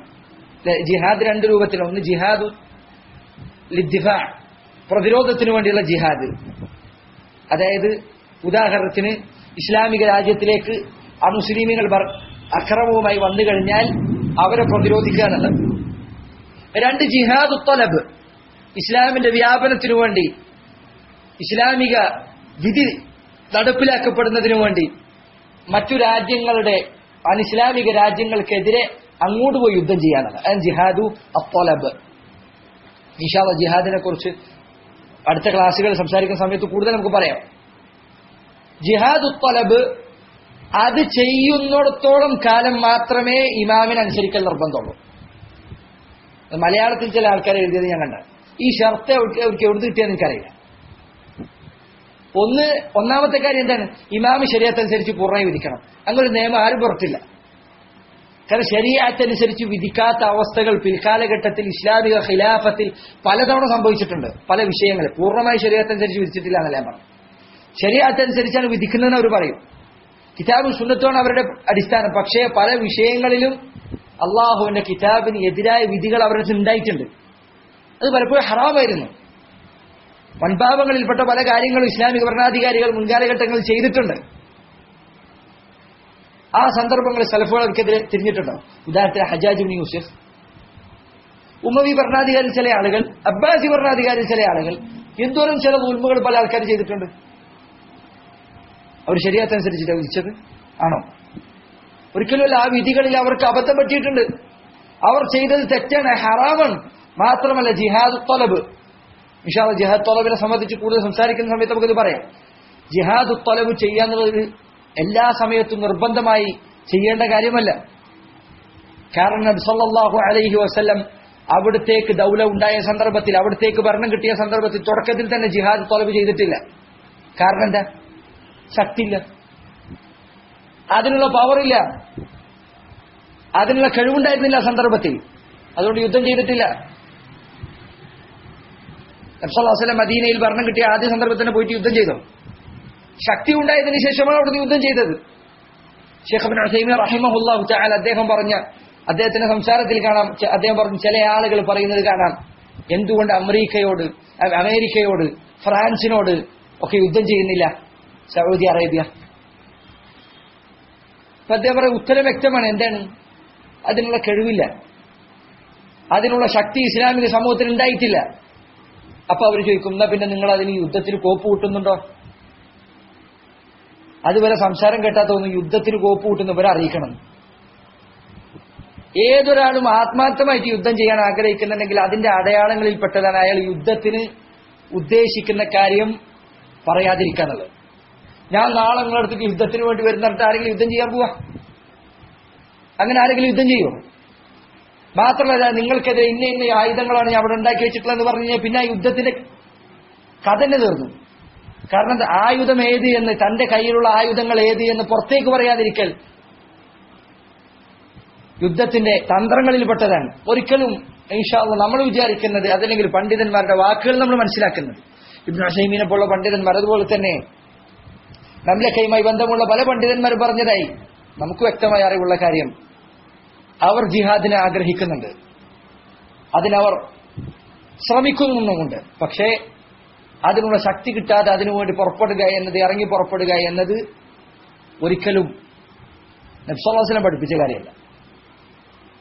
അത് റസൂലുള്ളാഹി സ്വല്ലല്ലാഹു അലൈഹി വസല്ലം പഠിപ്പിച്ചിട്ടില്ല. അവിടുത്തെ സുന്നത്ത് ഇപ്രകാരമാണ് കാണാനുള്ളത്. അപ്പൊ ചുരുക്കി പറഞ്ഞാൽ അൽ അജൂറി അദ്ദേഹം പറയണം, ഒരാൾ ഇമാമിനെതിരെ യുദ്ധത്തിന് പുറപ്പെട്ടതായി നീ കണ്ടു കഴിഞ്ഞാൽ അവന്റെ ഖുർആൻ പാരായണം കണ്ട് നീ ഒരിക്കലും വഞ്ചിതനാകരുത്. വലാ ബിതൂലി ഖിയാമിഹി ഫിസ്സലാ, നിസ്കാരത്തിൽ അവൻ ദീർഘമായി നിസ്കരിക്കുന്നുണ്ട് എന്നത് കണ്ട് നീ വഞ്ചിതനാകരുത്. വലാ ബിദവാമി സിയാമിഹി, അവന്റെ നിരന്തരമായ നോമ്പ് കണ്ട് നീ വഞ്ചിതനാകരുത്. വലാ ബിഹുസ്നി അൽഫാദിഹി ഫിൽ ഇൽമി ഇദാ കാന മദ്ഹബുഹു മദ്ഹബൽ ഖവാരിജ്, അവന്റെ വൈജ്ഞാനികമായ സംസാരത്തിലുള്ള ആകർഷണീയത കണ്ട് നീ ഒരിക്കലും വഞ്ചിതനാകരുത്. അവന്റെ മദ്ഹബ് ഖവാരിജുകളുടെ മദ്ഹബാണെങ്കിൽ. وقد روي عن رسول الله صلى الله عليه وسلم فيما قلته أخبار لا يدفعها كثير من علماء المسلمين. മുസ്ലിമീങ്ങളിൽ അവരുടെ പണ്ഡിതന്മാരിൽ ബഹുഭൂരിപക്ഷം ആളുകളും നിഷേധിക്കാത്ത രൂപത്തിൽ നബി സല്ലല്ലാഹു അലൈഹി വസല്ലമയിൽ നിന്ന് ധാരാളക്കണക്കിന് ഹദീസുകൾ ഖവാരിജുകളുടെ വിഷയത്തിൽ വന്നിട്ടുണ്ട് എന്ന് അൽ ഇമാം അൽ ആജൂരി റഹിമഹുല്ലാഹു തആല അദ്ദേഹം പറയുന്നതായി കാണാൻ സാധിക്കും. അപ്പൊ ചുരുക്കി പറഞ്ഞാൽ ഖവാരിജുകൾ അവരുടെ കാര്യത്തിൽ നമ്മൾ മനസ്സിലാക്കേണ്ടത് ഈ പുറമേക്കുള്ള പ്രകടനപരത, അതല്ലെങ്കിൽ പുറമേക്കുള്ള അവരുടെ ഇബാദത്തുകൾ, അതിലുള്ള അവരുടെ പരിശ്രമം അത് കണ്ടിട്ട് വഞ്ചിതരാകരുത്. അതല്ലെങ്കിൽ അവരുടെ സംസാരത്തിലുള്ള നന്മ. സുബ്ഹാനല്ലാഹ്, അല്ലാഹു സുബ്ഹാനഹു വ തആല മുസ്ലിം ഉമ്മത്തിലെ യുവാക്കളെ സത്യത്തിലേക്ക് നയിക്കട്ടെ. നമ്മയും നിങ്ങളെയും അവരെയും ഒക്കെ ഏറ്റവും പരിപൂർണമായ ഹക്കിലേക്ക് നയിക്കട്ടെ. ഈ സന്ദർഭത്തിൽ മുസ്ലിം യുവത പ്രത്യേകം ശ്രദ്ധിക്കേണ്ട കാര്യം, അവരെല്ലാ കൊരയുടെയും പിന്നിൽ പോകരുത്. എല്ലാ ദർസുകളും എവിടുന്നും കേൾക്കാന്നുള്ള അവസ്ഥ ഉണ്ടാവരുത്. വിശ്വസ്തരായ സത്യം മാത്രം പറഞ്ഞിട്ടുണ്ട് എന്ന് നമുക്ക് ഉറപ്പുള്ള ആൾക്കാരെന്ന് കേൾക്കുക. അല്ലെ, സുഫിയാൻ ഇബ്നു ഉയൈന റഹിമഹുല്ലാഹു തആല അദ്ദേഹം പറഞ്ഞതുപോലെ ഇന്ന ഹാദൽ ഇൽമ ദീനുൻ ഫൻദുറു അമ്മൻ തഅഖുദൂന ദീനകും. ഈ ഇൽമ് എന്ന് പറഞ്ഞാൽ അത് ദീനാണ്. അത് നിങ്ങൾ ആരിൽ നിന്നാണ് എടുക്കുന്നത് എന്ന് ശ്രദ്ധിക്കണം. ഒരാൾ ഇങ്ങനെ യൂട്യൂബിൽ ഇങ്ങനെ അടിച്ചു ജിഹാദ്, ആദ്യത്തെ പ്രസംഗം അതന്നെ കേട്ടു, രണ്ടാമത്തെ പ്രസംഗം അതന്നെ കേട്ടു, ഗൂഗിളിൽ ഇങ്ങനെ ജിഹാദ് അടിച്ചു, അതിൽ ആദ്യം തന്നെ കണ്ടത് അതൊക്കെ വായിച്ചു, വിക്കിപീഡിയയിൽ എഴുതിയതടക്കം വായിക്കുക. ഇത് ദീനിന്റെ വഴിയല്ല. അതേപോലെ തന്നെ CNN-ഉം BBC-യും ഈ ജാതി കദ്ദാബീങ്ങൾ, കള്ളന്മാർ പറയുന്ന വാർത്തകൾ, അതിന്റെ അടിസ്ഥാനത്തിൽ തീരുമാനങ്ങൾ എടുക്കുക എന്നത് മുസ്ലിമിനെ സംബന്ധിച്ചിടത്തോളം യോജ്യമായ കാര്യമല്ല. നമുക്ക് പറയാനുള്ളത് പരമാവധി ഇത്തരം പത്രമായിട്ട് നിർത്തിയേക്കുക. അനിവാര്യമായിട്ട് മനസ്സിലാക്കേണ്ട കാര്യം ഉണ്ടെങ്കിൽ വായിക്കാന്നല്ലാതെ അതല്ലാത്ത കാര്യങ്ങൾ വായിക്കാതിരിക്കുക. ഇന്ന് പലപ്പോഴും ഇത്തരം വാദങ്ങളിൽ അകപ്പെട്ടിട്ടുള്ള ആളുകൾ പറയുന്നത് ഞങ്ങൾക്കാണ് കൂടുതൽ കാര്യങ്ങളെക്കുറിച്ച് അറിവുള്ളത് എന്നാണ്. സുബ്ഹാനല്ലാഹ്, അവർ യഥാർത്ഥത്തിൽ കാര്യങ്ങളുടെ പകുതി പോലും മനസ്സിലാക്കിയിട്ടില്ല. യഥാർത്ഥത്തിൽ അറിവുള്ളത് പണ്ഡിതന്മാരിലും നബി സല്ലല്ലാഹു അലൈഹി വസല്ലം പറഞ്ഞതുപോലെ അൽ ബറകതു മഅ അകാബിരിക്കും, നിങ്ങളിലെ അകാബിറുകൾ, കിബാറുകൾ, അവരിലാണ് ബറക്കത്തുള്ളത് എന്ന കാര്യം റസൂലുള്ളാഹി സ്വല്ലല്ലാഹു അലൈഹി വസല്ലം പറഞ്ഞത് ഈ സന്ദർഭത്തിൽ നമ്മൾ ഓർക്കേണ്ടതുണ്ട്. ഞാനെന്റെ സംസാരം അവസാനിപ്പിക്കണം. ഇൻഷാ അള്ളാഹ് ചില കാര്യങ്ങൾ കൂടി സംസാരിക്കണം എന്ന് വിചാരിച്ചിരുന്നു. അത് കഴിഞ്ഞിട്ടില്ല. അതിൽപ്പെട്ടതാണ് ഖവാരിജികളുടെ വഴിപിഴവുകൾ. അവർക്ക് ഏതൊക്കെ വിഷയങ്ങളിലാണ് അബദ്ധങ്ങൾ സംഭവിച്ചത് എന്ന കാര്യം കൂടി ഇൻഷാ അള്ളാഹ് അടുത്ത സംസാരത്തിൽ പറയേണ്ടത്. അതുപോലെ തന്നെ ഖവാരിജികളുമായി ബന്ധപ്പെട്ട മറ്റു ചില കാര്യങ്ങൾ കൂടി അടുത്ത സംസാരത്തിൽ ഓർമ്മപ്പെടുത്താനുണ്ട് ഇൻഷാ അള്ളാഹ്. അതിനുശേഷം പിന്നെ ചില ആളുകൾ പറയുന്നുണ്ട് ഈ ആധുനിക കാലഘട്ടത്തിലുള്ള പിഴച്ച ചിന്താഗതികൾ, അവരുടെ വിഷയത്തിലുള്ള മറുപടി ആദ്യം തന്നെ പറയണമെന്ന്. അത് പറയാതിരിക്കാനുള്ള കാരണം ഈ വിഷയം അതല്ലെങ്കിൽ ഖവാരിജികൾ ഇന്ന് പുറത്തു കൊണ്ടുവരുന്ന പല ആശയക്കുഴപ്പങ്ങളും ആ വിഷയങ്ങളിൽ വ്യക്തമായൊരു സംസാരം ആദ്യത്തിൽ അനിവാര്യമാണ്. എന്താണ് ഹുക്കാമുകളുടെ നിലപാട്, ഭരണാധികാരികളുടെ നിലപാട്, സലഫുകൾ എന്താണ് ചെയ്തിരുന്നത്, അതുപോലെ ഖവാരിജികളുടെ അടയാളം എന്താണ്, അവരുടെ ആശയങ്ങൾ എന്താണ്, ഇത് പൂർണ്ണമായി മനസ്സിലാക്കിയതിന് ശേഷമല്ലാതെ ഇത്തരം വിഷയം സംസാരിക്കുന്നതുകൊണ്ട് ഫിത്ന വർദ്ധിക്കുള്ളൂ. കാരണം എന്താ, ഇത് ഇന്നതൊക്കെ ഖവാരിജികളുടെ അടയാളം ഞാൻ പറയും, ഇന്നതൊക്കെ അവരിലുള്ള ഖവാരിജിയത്തിന്റെ തെളിവെന്ന് ഞാൻ പറയും. അപ്പൊ അവർ പറയേ അതൊന്നും ഖവാരിജികളുടെ തെളിവ് അടയാളമല്ല പറയും. അപ്പൊ പിന്നെ സ്വാഭാവികമായിട്ട് പിന്നെ ഇതൊക്കെ വിശദീകരിക്കും, ആദ്യം മുതൽ വീണ്ടും വിശദീകരിക്കും. അപ്പൊ പിന്നെ ആരാണ് ഖവാരിജികളെന്നൊക്കെ പറയേണ്ടി വരും. അപ്പൊ ഇതൊക്കെ ആദ്യം പറഞ്ഞു കഴിഞ്ഞാൽ ഖവാരിജികൾ ആരാണ്, അവരുടെ അടയാളങ്ങൾ എന്താണ്, അവരെ കുറിച്ച് വിശ്വാസം പറഞ്ഞ എന്താണ്, അതുപോലെ ഹുക്കാമുകൾ, ഭരണാധികാരികളുടെ നിലപാട് എന്താണ്, എപ്പോഴാണ് തക്ഫീർ നടത്തേണ്ടത്, ആരാണത് ചെയ്യേണ്ടത്, അതുപോലെ തന്നെ ജിഹാദ്, യുദ്ധം, ഇസ്ലാമിന്റെ മാർഗത്തിലുള്ള ജിഹാദ് അത് എപ്പോഴാണ് ചെയ്യേണ്ടത്, ആ വിഷയം എന്തായാലും നമ്മൾ സംസാരിക്കേണ്ട കാര്യമാണ്. ഇസ്ലാമിന്റെ മാർഗത്തിലുള്ള ജിഹാദ് അതിന്റെ ഹുക്ം എന്താണ്, അതിന്റെ ഫദായിലുകൾ, അതിന്റെ ശ്രേഷ്ഠതകൾ എന്തൊക്കെയാണ്, അത് ആഗ്രഹിക്കാതെ മരിക്കുന്നവന്റെ ഹുക്ം എന്താണ് എന്നിങ്ങനെയുള്ള കാര്യങ്ങൾ നമ്മൾ മനസ്സിലാക്കണം. കാരണം ജിഹാദിന്റെ വിഷയത്തിൽ അതിര് കവിഞ്ഞ വിഭാഗമുണ്ട്, അലസത കാണിച്ച ആൾക്കാരുണ്ട്.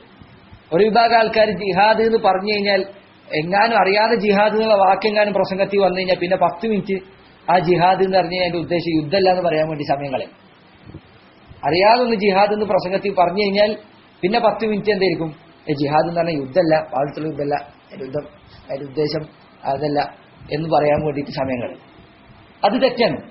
ജിഹാദ് എന്ന് പറഞ്ഞാൽ ഒന്നാമത്തെ അതിന്റെ ഉദ്ദേശം യുദ്ധം തന്നെയാണ്. അമുസ്ലിമീങ്ങൾക്കെതിരെയുള്ള കുഫാറുകൾക്കെതിരെയുള്ള യുദ്ധമാണ് ജിഹാദ് എന്നതുകൊണ്ട് ആദ്യത്തെ ഉദ്ദേശം.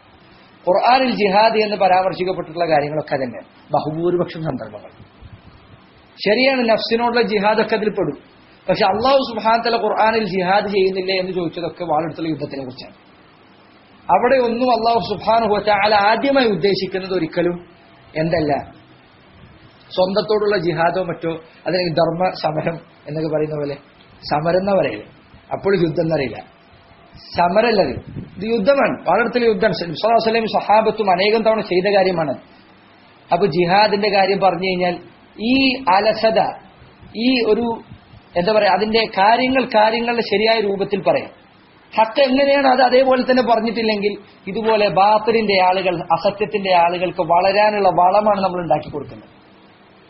നമ്മൾ വിചാരിക്കും ജിഹാദിനെ കുറിച്ച് ഒന്നും ഉണ്ടാതിരുന്നു കഴിഞ്ഞാൽ ഇവിടെ ആരും ജിഹാദിന്റെ ആൾക്കാരെ ഉണ്ടാവില്ല എന്ന് വിചാരിക്കും. തെറ്റാണത്.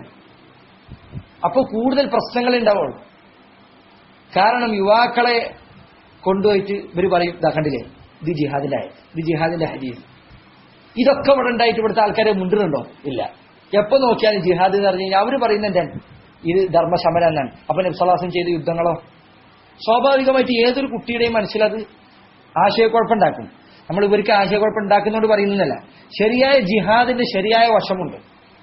അത് ചെയ്യാൻ ആഗ്രഹിക്കുക എന്നത് നിർബന്ധമാണ്. അത് ആഗ്രഹിക്കാതെ ആരെങ്കിലും മരിക്കുന്നുണ്ടെങ്കിൽ അവൻ നിഫാഖിലായിട്ടാണ് മരിക്കുന്നത്. അള്ളാഹുവിന്റെ മാർഗത്തിൽ യുദ്ധം ചെയ്യണമെന്ന ആത്മാർത്ഥമായ ആഗ്രഹമില്ലാതെ, ഷഹീദായി മരിക്കണമെന്ന ആഗ്രഹമില്ലാതെയാണ് ഒരാൾ മരിക്കുന്നതെങ്കിൽ അവൻ നിഫാഖിന്റെ ശാഖയുമായിട്ടാണ് മരിക്കുന്നത്. പക്ഷേ ജിഹാദിന് അതിൻ്റെതായ നിയമങ്ങളുണ്ട്. ഏത് കാര്യത്തിൽ നിയമമുള്ള പോലെ ഒരാൾ നിസ്കാരം എന്ന് പറഞ്ഞിട്ട് ഞാൻ ഇപ്പൊ സുബഹിസ്കരിക്കാൻ അത് ഇപ്പൊ സ്കരിച്ചാൽ അങ്ങനെ ഉണ്ടാവും. അശാസ്കാരത്തിന്റെ സമയത്ത് അവന്റെ നിസ്കാരം സുബഹിയല്ല. ഓരോന്നിനും ഓരോന്നിന്റെ സമയമുണ്ട്, അതിന്റെ കൃത്യമായ നിയമങ്ങളുണ്ട്. അത് പാലിക്കണം. അത് പാലിച്ചിട്ടില്ലെങ്കിൽ അതിൻ്റെതായ ഫലങ്ങൾ, അനന്തര ഫലങ്ങൾ ഉണ്ടാവുക തന്നെ ചെയ്യും. ചരിത്രത്തിൽ എത്രയോ പാഠങ്ങൾ അതിന് നിങ്ങൾക്ക് കാണാൻ സാധിക്കും. നിങ്ങൾക്ക് സാധിക്കുമെങ്കിൽ നിങ്ങൾ വായിക്കേണ്ട ചരിത്രമാണ് അഫ്ഗാന്റെ ചരിത്രം. അഫ്ഗാനിസ്ഥാനിൽ സംഭവിക്കുന്ന എന്ത് എന്ന്. ആ വിഷയത്തിൽ ഷെയ്ഖ് മുഖ്ബിൽ ഇബ്നു ഹാദി അൽ വാദിഇ അദ്ദേഹത്തിന് ഒരു കിതാബ് തന്നെയുണ്ട്. സാധിക്കുമെങ്കിൽ നിങ്ങളത് വായിക്കണം. അറബിയിലുള്ള കിതാബാണ്. ഇപ്പൊ പല ആൾക്കാർക്കും മനസ്സിലായത് എന്തിനാ അറബി പഠിക്കണം. അറബി പഠിക്കണേ ഇനാണ്. അറബി പഠിച്ചില്ല ഇതൊന്നും വായിക്കാൻ പറ്റൂല. ഇത് വായിക്കണമെങ്കിൽ അറബി അല്ലാതെ വേറെ നിവൃത്തില്ല. ആ പുസ്തകത്തിന് ഇംഗ്ലീഷിൽ വിവർത്തനം ഉണ്ടോ എന്ന് എനിക്കറിയില്ല. ആ പുസ്തകം മഖ്തലു ഷഹീദ് ജമീലുർ റഹ്മാൻ അൽ അഫ്ഗാനി എന്നാണ് ആ പുസ്തകത്തിന്റെ പേര്. മഖ്തലു ഷഹീദ് ജമീലുർ റഹ്മാൻ അൽ അഫ്ഗാനി. അദ്ദേഹത്തിന്റെ ഷഹാദത്തിനെ കുറിച്ച്, അദ്ദേഹത്തിന്റെ അഫ്ഗാനിൽ ഉണ്ടായിരുന്ന പരിശ്രമങ്ങളെക്കുറിച്ചും അതുപോലെ അവിടെ സംഭവിച്ച കാര്യങ്ങളെക്കുറിച്ചുമാണ് ആ പുസ്തകത്തിൽ. അതുപോലെ തന്നെ ഷെയ്ഖ് റബീഅ് ഇബ്നു ഹാദി അൽ മദ്ഖലി അദ്ദേഹത്തിനും ഹഫളഹുല്ലാഹു തആല അദ്ദേഹത്തിനും ഈ വിഷയത്തിൽ പുസ്തകമുണ്ട്. ജമീലുർ റഹ്മാനിന്റെ ചരിത്രം വിശദീകരിക്കുന്ന അഫ്ഗാനിൽ സംഭവിച്ച കാര്യങ്ങളെക്കുറിച്ച്, അവിടെയുള്ള ഇഖ്വാനികളുടെ ഇടപെടലിനെ കുറിച്ച് വ്യക്തമായി വിശദീകരിക്കുന്ന പുസ്തകമുണ്ട്. ഇതൊന്നും ഞാൻ അഫ്ഗാനെ കുറിച്ച് വായിക്കണം എന്ന് പറയുമ്പോൾ CNN-ഉം BBC-യും വായിക്കാനല്ല ഞാൻ പറയും. മറിച്ച് ശരിയായ പണ്ഡിതന്മാർ പറഞ്ഞത് വായിക്കും. അതിലാണ് നിങ്ങൾക്ക് സത്യം കാണാൻ പറ്റുക. അത്തരം പുസ്തകങ്ങൾ നിങ്ങൾ വായിക്കുക. കാര്യങ്ങളെക്കുറിച്ച് ഏതാണ്ട് ഒരു വ്യക്തമായ ധാരണ കിട്ടും. കാരണം അവിടെയൊക്കെ സംഭവിച്ച സംഭവങ്ങളിൽ നമുക്ക് പാഠമുണ്ട്, വലിയ പാഠമുണ്ട്. മുസ്ലിം ഉമ്മത്തിന്റെ രക്തം ചിന്തുക എന്നത് ഒരിക്കലും ആശ്വാസ്യമായ ഒരു കാര്യമല്ല, സന്തോഷം നൽകുന്ന ഒരു കാര്യമല്ല. മുസ്ലിങ്ങൾ കൊല്ലപ്പെടുക എന്നത് അത് വളരെയധികം വേദനയുണ്ടാക്കുന്ന, സങ്കടമുണ്ടാക്കുന്ന. നബി സല്ലല്ലാഹു അലൈഹി വസല്ലം പറഞ്ഞതുപോലെ അൽ മുസ്ലിമു കൽ ബുനിയാൻ യശുദ്ദു ബഅദുഹു ബഅദാ.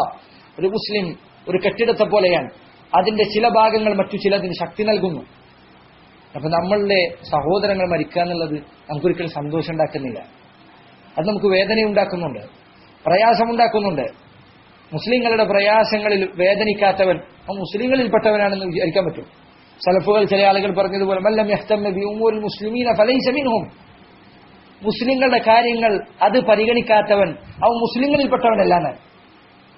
മുസ്ലിങ്ങളുടെ അവസ്ഥ, അവരുടെ പ്രയാസം പരിഗണിക്കാത്തവൻ അവൻ മുസ്ലിങ്ങളിൽപ്പെട്ടവനല്ല എന്ന് സലഫുകളിൽ ചില ആളുകൾ പറഞ്ഞേക്കാണ്. ഹദീസായി വന്നിട്ടുള്ളത് വൈഫാണ്, ഹദീസായി വന്നത് വൈഫാണ്. പക്ഷേ അത് സലഫുകളിൽ ചിലരുടെ ആസാറുകളായി വന്നിട്ടുണ്ട്. അപ്പൊ മുസ്ലിങ്ങളുടെ അവസ്ഥ അതിൽ വേദനിക്കുക എന്നുള്ളത്, അതിൽ പ്രയാസപ്പെടുക എന്നുള്ളത് നമുക്ക് ആവശ്യമാണ്. നമ്മളെ സംബന്ധിച്ചിടത്തോളം നമ്മൾ വളരെയധികം വിഭാഗീകരിക്കപ്പെട്ട, വർഗീയവൽക്കരിക്കപ്പെട്ട ഒരു സമുദായമാണ് മുസ്ലിങ്ങളുടെ ഉള്ളിൽ തന്നെ, അല്ലേ? പറയുമ്പോൾ തന്നെ നമ്മൾ ചിലപ്പോൾ പറയും കേരള മുസ്ലിങ്ങൾ, കേരള മുസ്ലിങ്ങൾ, കേരള മുസ്ലിങ്ങൾ എന്നാണ് പറയാം. അല്ലെങ്കിൽ കേരളത്തിന്റെ ഉള്ളിൽ വന്നു കഴിഞ്ഞാലോ അപ്പോഴും എന്താ മുസ്ലിങ്ങൾ എന്ന് അറിയില്ല. അപ്പോഴും അവിടെ നമ്മൾ പറയും മുജാഹിദ്, ജമാഅത്ത്, മറ്റൊരു മറിച്ചത്. മുസ്ലിം എന്ന് പറയാൻ അല്ലെങ്കിൽ മുസ്ലിമീങ്ങൾക്ക് നന്മ വരട്ടെ എന്ന് ആഗ്രഹിക്കുന്ന ആളുകൾ വളരെ കുറച്ചാണ്. ഞാൻ മുസ്ലിമീങ്ങളിൽപ്പെട്ടവനാണ്. അവരുടെ കൂട്ടത്തിൽ അള്ളാഹുവിന്റെ കിതാബ് മുൻഗാമികൾ മനസ്സിലാക്കിയതുപോലെ മനസ്സിലാക്കുന്നവനാണ് ഞാൻ എന്ന് മാത്രമേ സലഫി എന്ന് പറയുന്നതിന് അർത്ഥമുള്ളൂ. അതല്ലാതെ വേറൊരു അർത്ഥമില്ല. ഞാനൊരു കക്ഷിയാണ്, ഒരു ഗ്രൂപ്പാണ്, ഇത് ഞങ്ങൾ കുറച്ച് ടീം, അപ്പുറത്ത് കുറച്ച് ആൾക്കാർ, അവർ വേറെ കുറച്ച് ആൾക്കാർ. ഇല്ല, നമ്മൾ എന്നുള്ള വർത്താനം തന്നെ പ്രശ്നമാണ്. നമ്മളില്ല, നമ്മൾ എന്നതുകൊണ്ട് ഉദ്ദേശിക്കുന്ന മുസ്ലിമീങ്ങളെ, നമ്മൾ മുസ്ലിം ജമാഅത്തിൽപ്പെട്ട ആളുകളാണ്. അല്ല, അതിന് ഏറ്റവും അർഹതയുള്ള നമുക്കാണ്. കാരണം അള്ളാഹുവിന്റെ കിതാബ് റസൂലുള്ളാഹിന്റെ സുന്നത്തും ഏറ്റവും നല്ല രൂപത്തിൽ പരിഗണിക്കുന്നത്, അതിനെ സ്വീകരിക്കാൻ ശ്രമിക്കുന്നത് നമ്മളായിരിക്കണം. അപ്പോൾ മാത്രമേ പറയുന്നതിന് അർത്ഥമുള്ളൂ. എന്നാൽ ആ വാക്കുകൊണ്ട് ഒരിക്കലും സലഫി എന്ന വാക്കുകൊണ്ട് നമ്മൾ ഉദ്ദേശിക്കുന്ന ഒരു കക്ഷിയാവാനല്ല, ഒരു ഗ്രൂപ്പാവാനല്ല. ഇത് എത്ര പറഞ്ഞാലും പിന്നെ നമ്മൾ ഗ്രൂപ്പാവും. പിന്നെ നമ്മൾ ഇത് പറഞ്ഞുകൊണ്ടേ പേരിൽ വേറെ ഗ്രൂപ്പ് പിന്നെ ഉണ്ടാവും. ഇതാണ് ഏറ്റവും സങ്കടകരമായ കാര്യം. സലഫി എന്ന് പറഞ്ഞ ഒരു ഗ്രൂപ്പല്ല എന്ന് പറഞ്ഞുകൊണ്ട് പേരിൽ പിന്നെ ആൾക്കാർ വേറെ ഗ്രൂപ്പാവും. ഇത്ര ഗ്രൂപ്പുകളാണ് മുസ്ലിം ഉമ്മത്തിൽ ഉണ്ടാവുന്നത്. അതുകൊണ്ട് ആരും ആരുടെയും പേരിൽ ഗ്രൂപ്പാവേണ്ടതില്ല. അള്ളാഹുവിന്റെ ദീനിനും ഇസ്ലാമിനും വേണ്ടി പരിശ്രമിക്കുക. മുസ്ലിമീങ്ങൾക്ക് വേണ്ടി പണിയെടുക്കുക. നിന്റെ വീട്, നിന്റെ മർക്കസ്, നിന്റെ സ്ഥാപനം ഇവിടെ മുസ്ലിമീങ്ങൾക്ക് സ്വാഗതം ഉണ്ടായിട്ട് അവർക്കവിടെ ദീന് പഠിക്കാൻ പറ്റട്ടെ. അതല്ലാതെ ഇവിടെ പഠിക്കണമെങ്കിൽ ഞങ്ങളുടെ ഗ്രൂപ്പിലുള്ള ആളുകളുടെ സർട്ടിഫിക്കറ്റും ഒപ്പില്ലാതെ ഞങ്ങൾക്ക് ഇവിടെ കയറാൻ പറ്റില്ല എന്ന് പറയുന്ന അവസ്ഥ നമുക്ക് ഉണ്ടാവരുത്. നമ്മുടെ സൗകര്യങ്ങൾ, നമ്മുടെ പരിശ്രമങ്ങൾ അതെല്ലാം മുസ്ലിമീങ്ങൾക്കും വേണ്ടിയാണ്. നമ്മുടെ ഗ്രൂപ്പിൽപ്പെട്ടവന്, നമ്മുടെ കൂട്ടത്തിൽപ്പെട്ട ഇന്നെ സപ്പോർട്ട് ചെയ്യുന്നവൻ, എന്നെ എതിർക്കുന്നവൻ, ഇങ്ങനെയൊന്നും നമുക്ക് ചിന്തിക്കാൻ പാടില്ല. നാം മുസ്ലിമീങ്ങളാണ് എന്ന ബോധ്യം നമ്മൾ സലഫി എന്ന് പറയുന്ന സമയത്ത് അതുണ്ടാവും. അപ്പൊ മുസ്ലിമീങ്ങളുടെ വേദനകൾ നമ്മുടെ വേദനകൾ, മുസ്ലിമീങ്ങളുടെ പ്രയാസങ്ങൾ നമ്മുടെ പ്രയാസങ്ങൾ. ചില ആളുകൾ സുബ്ഹാനല്ലാഹ് അവരുടെ അറിവില്ലായ്മ കൊണ്ട് പറയുന്നതായിരിക്കും, അള്ളാഹ് അവർക്ക് പുറത്തു കൊടുക്കട്ടെ. ചിലപ്പോൾ പറയാറുണ്ട് അല്ലെ, കേരളത്തിലെ മുസ്ലിമീങ്ങൾ അവര് അങ്ങനെയാണ്, അവരിങ്ങനെയാണ്. എന്നിട്ട് അതിന്റെ പേരിൽ ഫഖർ പറയുകയും മറ്റുള്ള മുസ്ലിമീങ്ങളെ താറടിച്ച് കാണിക്കുകയും ചെയ്യും. അല്ലെ, ഷാമിലും സിറിയയിലും ഇറാഖിലും ഒക്കെയുള്ള മുസ്ലിമീങ്ങളെ കളിയാക്കി പറയും. പലപ്പോഴും കേരളത്തിലുള്ള ആൾക്കാർ, അള്ളാഹു വഴി ഞാൻ കേരളത്തിൽ ജീവിക്കണോണ്ട് അങ്ങനെയൊന്നും അറിയില്ല, കേരളത്തിലുള്ള ആളുകളുടെ സംസാരത്തിൽ അത് കൂടുതലാണ്. നബിയുടെ ഹദീസ് അല്ലെ, അവരുടെ സംസാരം കേട്ട് കഴിഞ്ഞാൽ ഉദാഹരണത്തിന് യമനിലുള്ള മുസ്ലിമീങ്ങളെ പറ്റി ആരും വിവരമില്ലാത്ത, കുറെ പൈസ ഇല്ലാത്ത ആൾക്കാർ, ഒരു സംസ്കാരമില്ലാത്ത ആളുകൾ എന്നാണ് അവർ പറയാറുള്ളത്. എന്നാൽ മനസ്സിലാക്കേണ്ട കാര്യം, മുസ്ലിമീങ്ങളുടെ നേതാവായ മുഹമ്മദ് നബി സല്ലല്ലാഹു അലൈഹി വസല്ലം അവിടുന്ന് കേരളത്തിലെ മുസ്ലിമീങ്ങളെ പുകഴ്ചയൊന്നും പറഞ്ഞിട്ടില്ല. അവിടുന്ന് പുകഴ്ത്തിയിട്ടുള്ള ഷാമിലുള്ള മുസ്ലിമീങ്ങളെയും അതുപോലെ തന്നെ യമനിലുള്ള മുസ്ലിമീങ്ങളെയും മക്കയിലും മദീനയിലുമുള്ള മുസ്ലിമീങ്ങളെയും ഹിജാസിലും പരിസര പ്രദേശങ്ങളും ജസീറത്തുൽ അറബിലുമുള്ള മുസ്ലിമീങ്ങളെയാണ് റസൂലുള്ള പുകഴ്ത്തിയത്, നമ്മളെയല്ല. അപ്പൊ നമ്മളിങ്ങനെ വലിയ സംഭവമാണ്, ബാക്കിയുള്ളവരൊക്കെ പൊട്ടന്മാരാണ് എന്ന രൂപത്തിലുള്ള ഈ വർത്തമാനങ്ങൾ പലപ്പോഴും പല ആളുകളുടെ സംസാരത്തിൽ കാണാം. കേരളത്തിലെ മുസ്ലിങ്ങൾ ലോകത്തെവിടെയും കാണാൻ പറ്റാത്തൊരു പ്രത്യേക ജനുസാണ് എന്ന ധാരണ പല ആളുകളുടെ സംസാരത്തിലുണ്ട്. നമ്മൾ അങ്ങനൊന്നും വിചാരിക്കേണ്ടതില്ല. എല്ലാ മുസ്ലിമീങ്ങളും ഇസ്ലാമിനും അള്ളാഹുവിന്റെ കിതാബ് റസൂലുള്ളാഹിന്റെ സുന്നത്തും അനുസരിച്ച് ജീവിക്കുന്ന എല്ലാ മുസ്ലിമീങ്ങളും നമ്മുടെ സഹോദരങ്ങളാണ്. അവർക്കൊക്കെ വേണ്ടി നമ്മുടെ മനസ്സിൽ അവരോടൊക്കെ സ്നേഹമുണ്ട്. അവർക്കെതിരെ പണിയെടുക്കുന്ന എല്ലാ കുഫാറുകളോടും നമുക്ക് ഉറപ്പുണ്ട്. അതെ, അതുകൊണ്ടാണ് സലഫുകൾ ചില ആളുകൾ പറഞ്ഞത്, إذا سمعت عن صاحب سنة في المشرق وأنت في المغرب فأرسل إليه بالسلام. നീ ഭൂമിയുടെ കിഴക്ക് ഭാഗത്തായിരിക്കുന്ന സമയത്ത് അതിന്റെ പടിഞ്ഞാറ് ഭാഗത്ത് സുന്നത്ത് പിൻപറ്റുന്ന ഒരാളുണ്ട് എന്ന് നീ കേട്ടുകഴിഞ്ഞാൽ നീ അവന് സലാം അറിയിക്കുക, അവന് അസ്സലാമു അലൈക്കും എന്ന് നീ അറിയിക്കുക. ഒരാൾ അയാളടുത്തേക്ക് പോകുന്നുണ്ടെങ്കിൽ അസ്സലാമു അലൈക്കും എന്ന് പറഞ്ഞറിയിക്കുക. കാരണം എന്താ? അവന്റെ സഹോദരനാണ്. ഇതാണ് നമ്മുടെ ചിന്ത. നമ്മൾ ദേശങ്ങളുടെ പേരിൽ, വർഗത്തിന്റെ പേരിൽ ഒന്നും യാതൊരു വൈവിധ്യവും നമുക്ക് ഇല്ല. നമ്മളെ സംബന്ധിച്ചിടത്തോളം ഇസ്ലാമാണ് നമ്മെ ഒരുമിപ്പിക്കുന്നത്. ഇസ്ലാമിന് പുറമെ ഉണ്ടാവുക എന്നതാണ് നമ്മളെ അകറ്റുന്നത്. ഇസ്ലാമാണ് നമ്മെ ബന്ധിപ്പിക്കുന്നത്, ഇസ്ലാം തന്നെയാണ് നമ്മെ അകറ്റുന്നത്. എങ്ങനെ? ഇസ്ലാമിന് പുറത്തു നിൽക്കുന്നവരൊക്കെ നമ്മുടെ കൂട്ടാളികളല്ല. നബി സല്ലല്ലാഹു അലൈഹി വസല്ലം സഹാബികളെ കുറിച്ച് പറഞ്ഞതുപോലെ റഹമാഉ ബൈനഹും ശിദ്ദാഉ അലൽ കുഫാർ റഹമാഉ ബൈനഹും, കുഫാറുകളോട് അവർ ശക്തമായ ദേഷ്യത്തിലാണ്. എന്നാൽ മുഅ്മിനീങ്ങളോടോ പരസ്പരം അവർ വളരെ റഹീമാണ്, വളരെ റഹമാക്കളാണ്, അങ്ങേറ്റത്തെ റഹ്മത്ത് കാണിക്കുന്ന ആൾക്കാരാണ്. മുസ്ലിമീങ്ങളോട് ഈ രൂപത്തിലുള്ള ചിന്താഗതി നമുക്കുണ്ടാവും. ഒരു മുസ്ലിമിന്റെ അടുക്കൽ അത് വർഗീയതയാണ് എന്ന്, സങ്കുചിതത്വമാണ് എന്ന് പറയുന്ന ആൾക്കാരുണ്ടെങ്കിൽ അവന്റെ അടുത്താണ് സങ്കുചിതത്വം. അവൻ കുഫറിന്റെ ആൾക്കാരുടെ അടുത്ത് കണ്ടിട്ട്, കുഫറിന്റെ ആൾക്കാരുടെ സാമിനെയും ഫാദറിനെയും കണ്ടിട്ട് അന്തപ്പെട്ടിരിക്കുകയാണ്. യഥാർത്ഥത്തിൽ മുസ്ലിമിന്റെ മനസ്സിൽ അവരെ കുറിച്ച് പറയാനുള്ളത് ഇന്നമൽ മുശ്രികൂന നജസുൻ, മുശ്രിക്കുകൾ നജസാണ്, അവരാണ് ഏറ്റവും വൃത്തിയില്ലാത്തത്. അബ്ദുല്ലാഹ് ഇബ്നു മസ്ഊദ് പറഞ്ഞതുപോലെ, നീ ഒരു കാഫറിനെ കാണാൻ അവന് നല്ല മസിൽ ബോഡി ഉണ്ടെന്ന് വിചാരിക്കാം, എങ്കിൽ നീ മനസ്സിലാക്കുക അവന്റെ ഹൃദയം ഏറ്റവും ദഈഫാണ്, ഏറ്റവും ദുർബലമാണ്. നീ ഒരു മുഅ്മിനിനെ കാണാൻ അവൻ വളരെ ദഈഫാണ്, മെലിഞ്ഞൊട്ടിയ ഒരു മനുഷ്യനാണ്, പക്ഷെ അവന്റെ ഖൽബ് എല്ലാ കാഫിറിങ്ങളെക്കാളും ശക്തിയുള്ളതാണ്. മുസ്ലിമീങ്ങളുടെ കാര്യമാണ് ഈ പറയുന്നത്. അള്ളാഹുവിന്റെ കിതാബ് റസൂൽ സുന്നത്തിൽ വിശ്വസിക്കുന്ന ആളുകൾ. അതുകൊണ്ട് സഹോദരങ്ങളെ, ഈ പറഞ്ഞ നമ്മുടെ മാനദണ്ഡങ്ങളിൽ ഒരിക്കലും ഇസ്ലാമല്ലാതെ മറ്റൊരു മാനദണ്ഡം ഉണ്ടാവാൻ പാടില്ല എന്നത് ഈ സന്ദർഭത്തിൽ ഓർമ്മപ്പെടുത്തണം. അതുകൊണ്ട് അത് ഞാൻ പ്രത്യേകം പറയാൻ കാരണം, ഇത്തരം പഴച്ച ചിന്താഗതികളുള്ള ആളുകളെ നിങ്ങൾ കാണാൻ, നിങ്ങൾക്ക് അറിവുണ്ടെങ്കിൽ നിങ്ങൾ പറഞ്ഞു കൊടുക്കുക, അറിവില്ലെങ്കിൽ നിങ്ങൾ അടുത്ത് വിട്ടു നിൽക്കുക. എന്നാൽ അതേസമയം ഒരിക്കലും മുസ്ലിമീങ്ങളെ നിങ്ങൾ ഒറ്റിക്കൊടുത്തരുത്. മുസ്ലിമീങ്ങളെ നിങ്ങൾ അവരെ ഒറ്റിക്കൊടുക്കുക എന്നത് നിങ്ങളുടെ പക്കൽ നിന്ന് ഉണ്ടാവാൻ പാടില്ല. ഏതുവരെ? പിന്നെ പണ്ഡിതന്മാർ പറഞ്ഞതായി കാണാം, ഒരു മനുഷ്യൻ മുസ്ലിമീങ്ങളും കുഫാറുകളും തമ്മിൽ യുദ്ധമുണ്ടായ സന്ദർഭത്തിൽ അല്ലെ, കാഫിരിങ്ങളിൽ നിന്ന് പല ആൾക്കാരെയും തടവുകാരായി കിട്ടും, മുസ്ലിമീങ്ങളിൽ നിന്ന് പല ആളുകളെയും തടവുകാരായി കിട്ടും. അപ്പോൾ മുസ്ലിമീങ്ങളിൽ നിന്ന് തടവുകാരായി പിടിക്കപ്പെട്ട ഒരാളോട് ചോദിക്കണം, നീ അവരുടെ യുദ്ധത്തിന്റെ രഹസ്യങ്ങൾ പറഞ്ഞു തരണം, അവരെവിടെയൊക്കെയാണ് ഒളിച്ചിരിക്കുന്നത് പറഞ്ഞു തരണം എന്ന് പറഞ്ഞു കഴിഞ്ഞാൽ അവന് പറഞ്ഞു കൊടുക്കാൻ പാടില്ല. അതിന്റെ പേരിൽ അവൻ കൊല്ലപ്പെട്ടാലും പറഞ്ഞു കൊടുക്കാൻ പാടില്ല.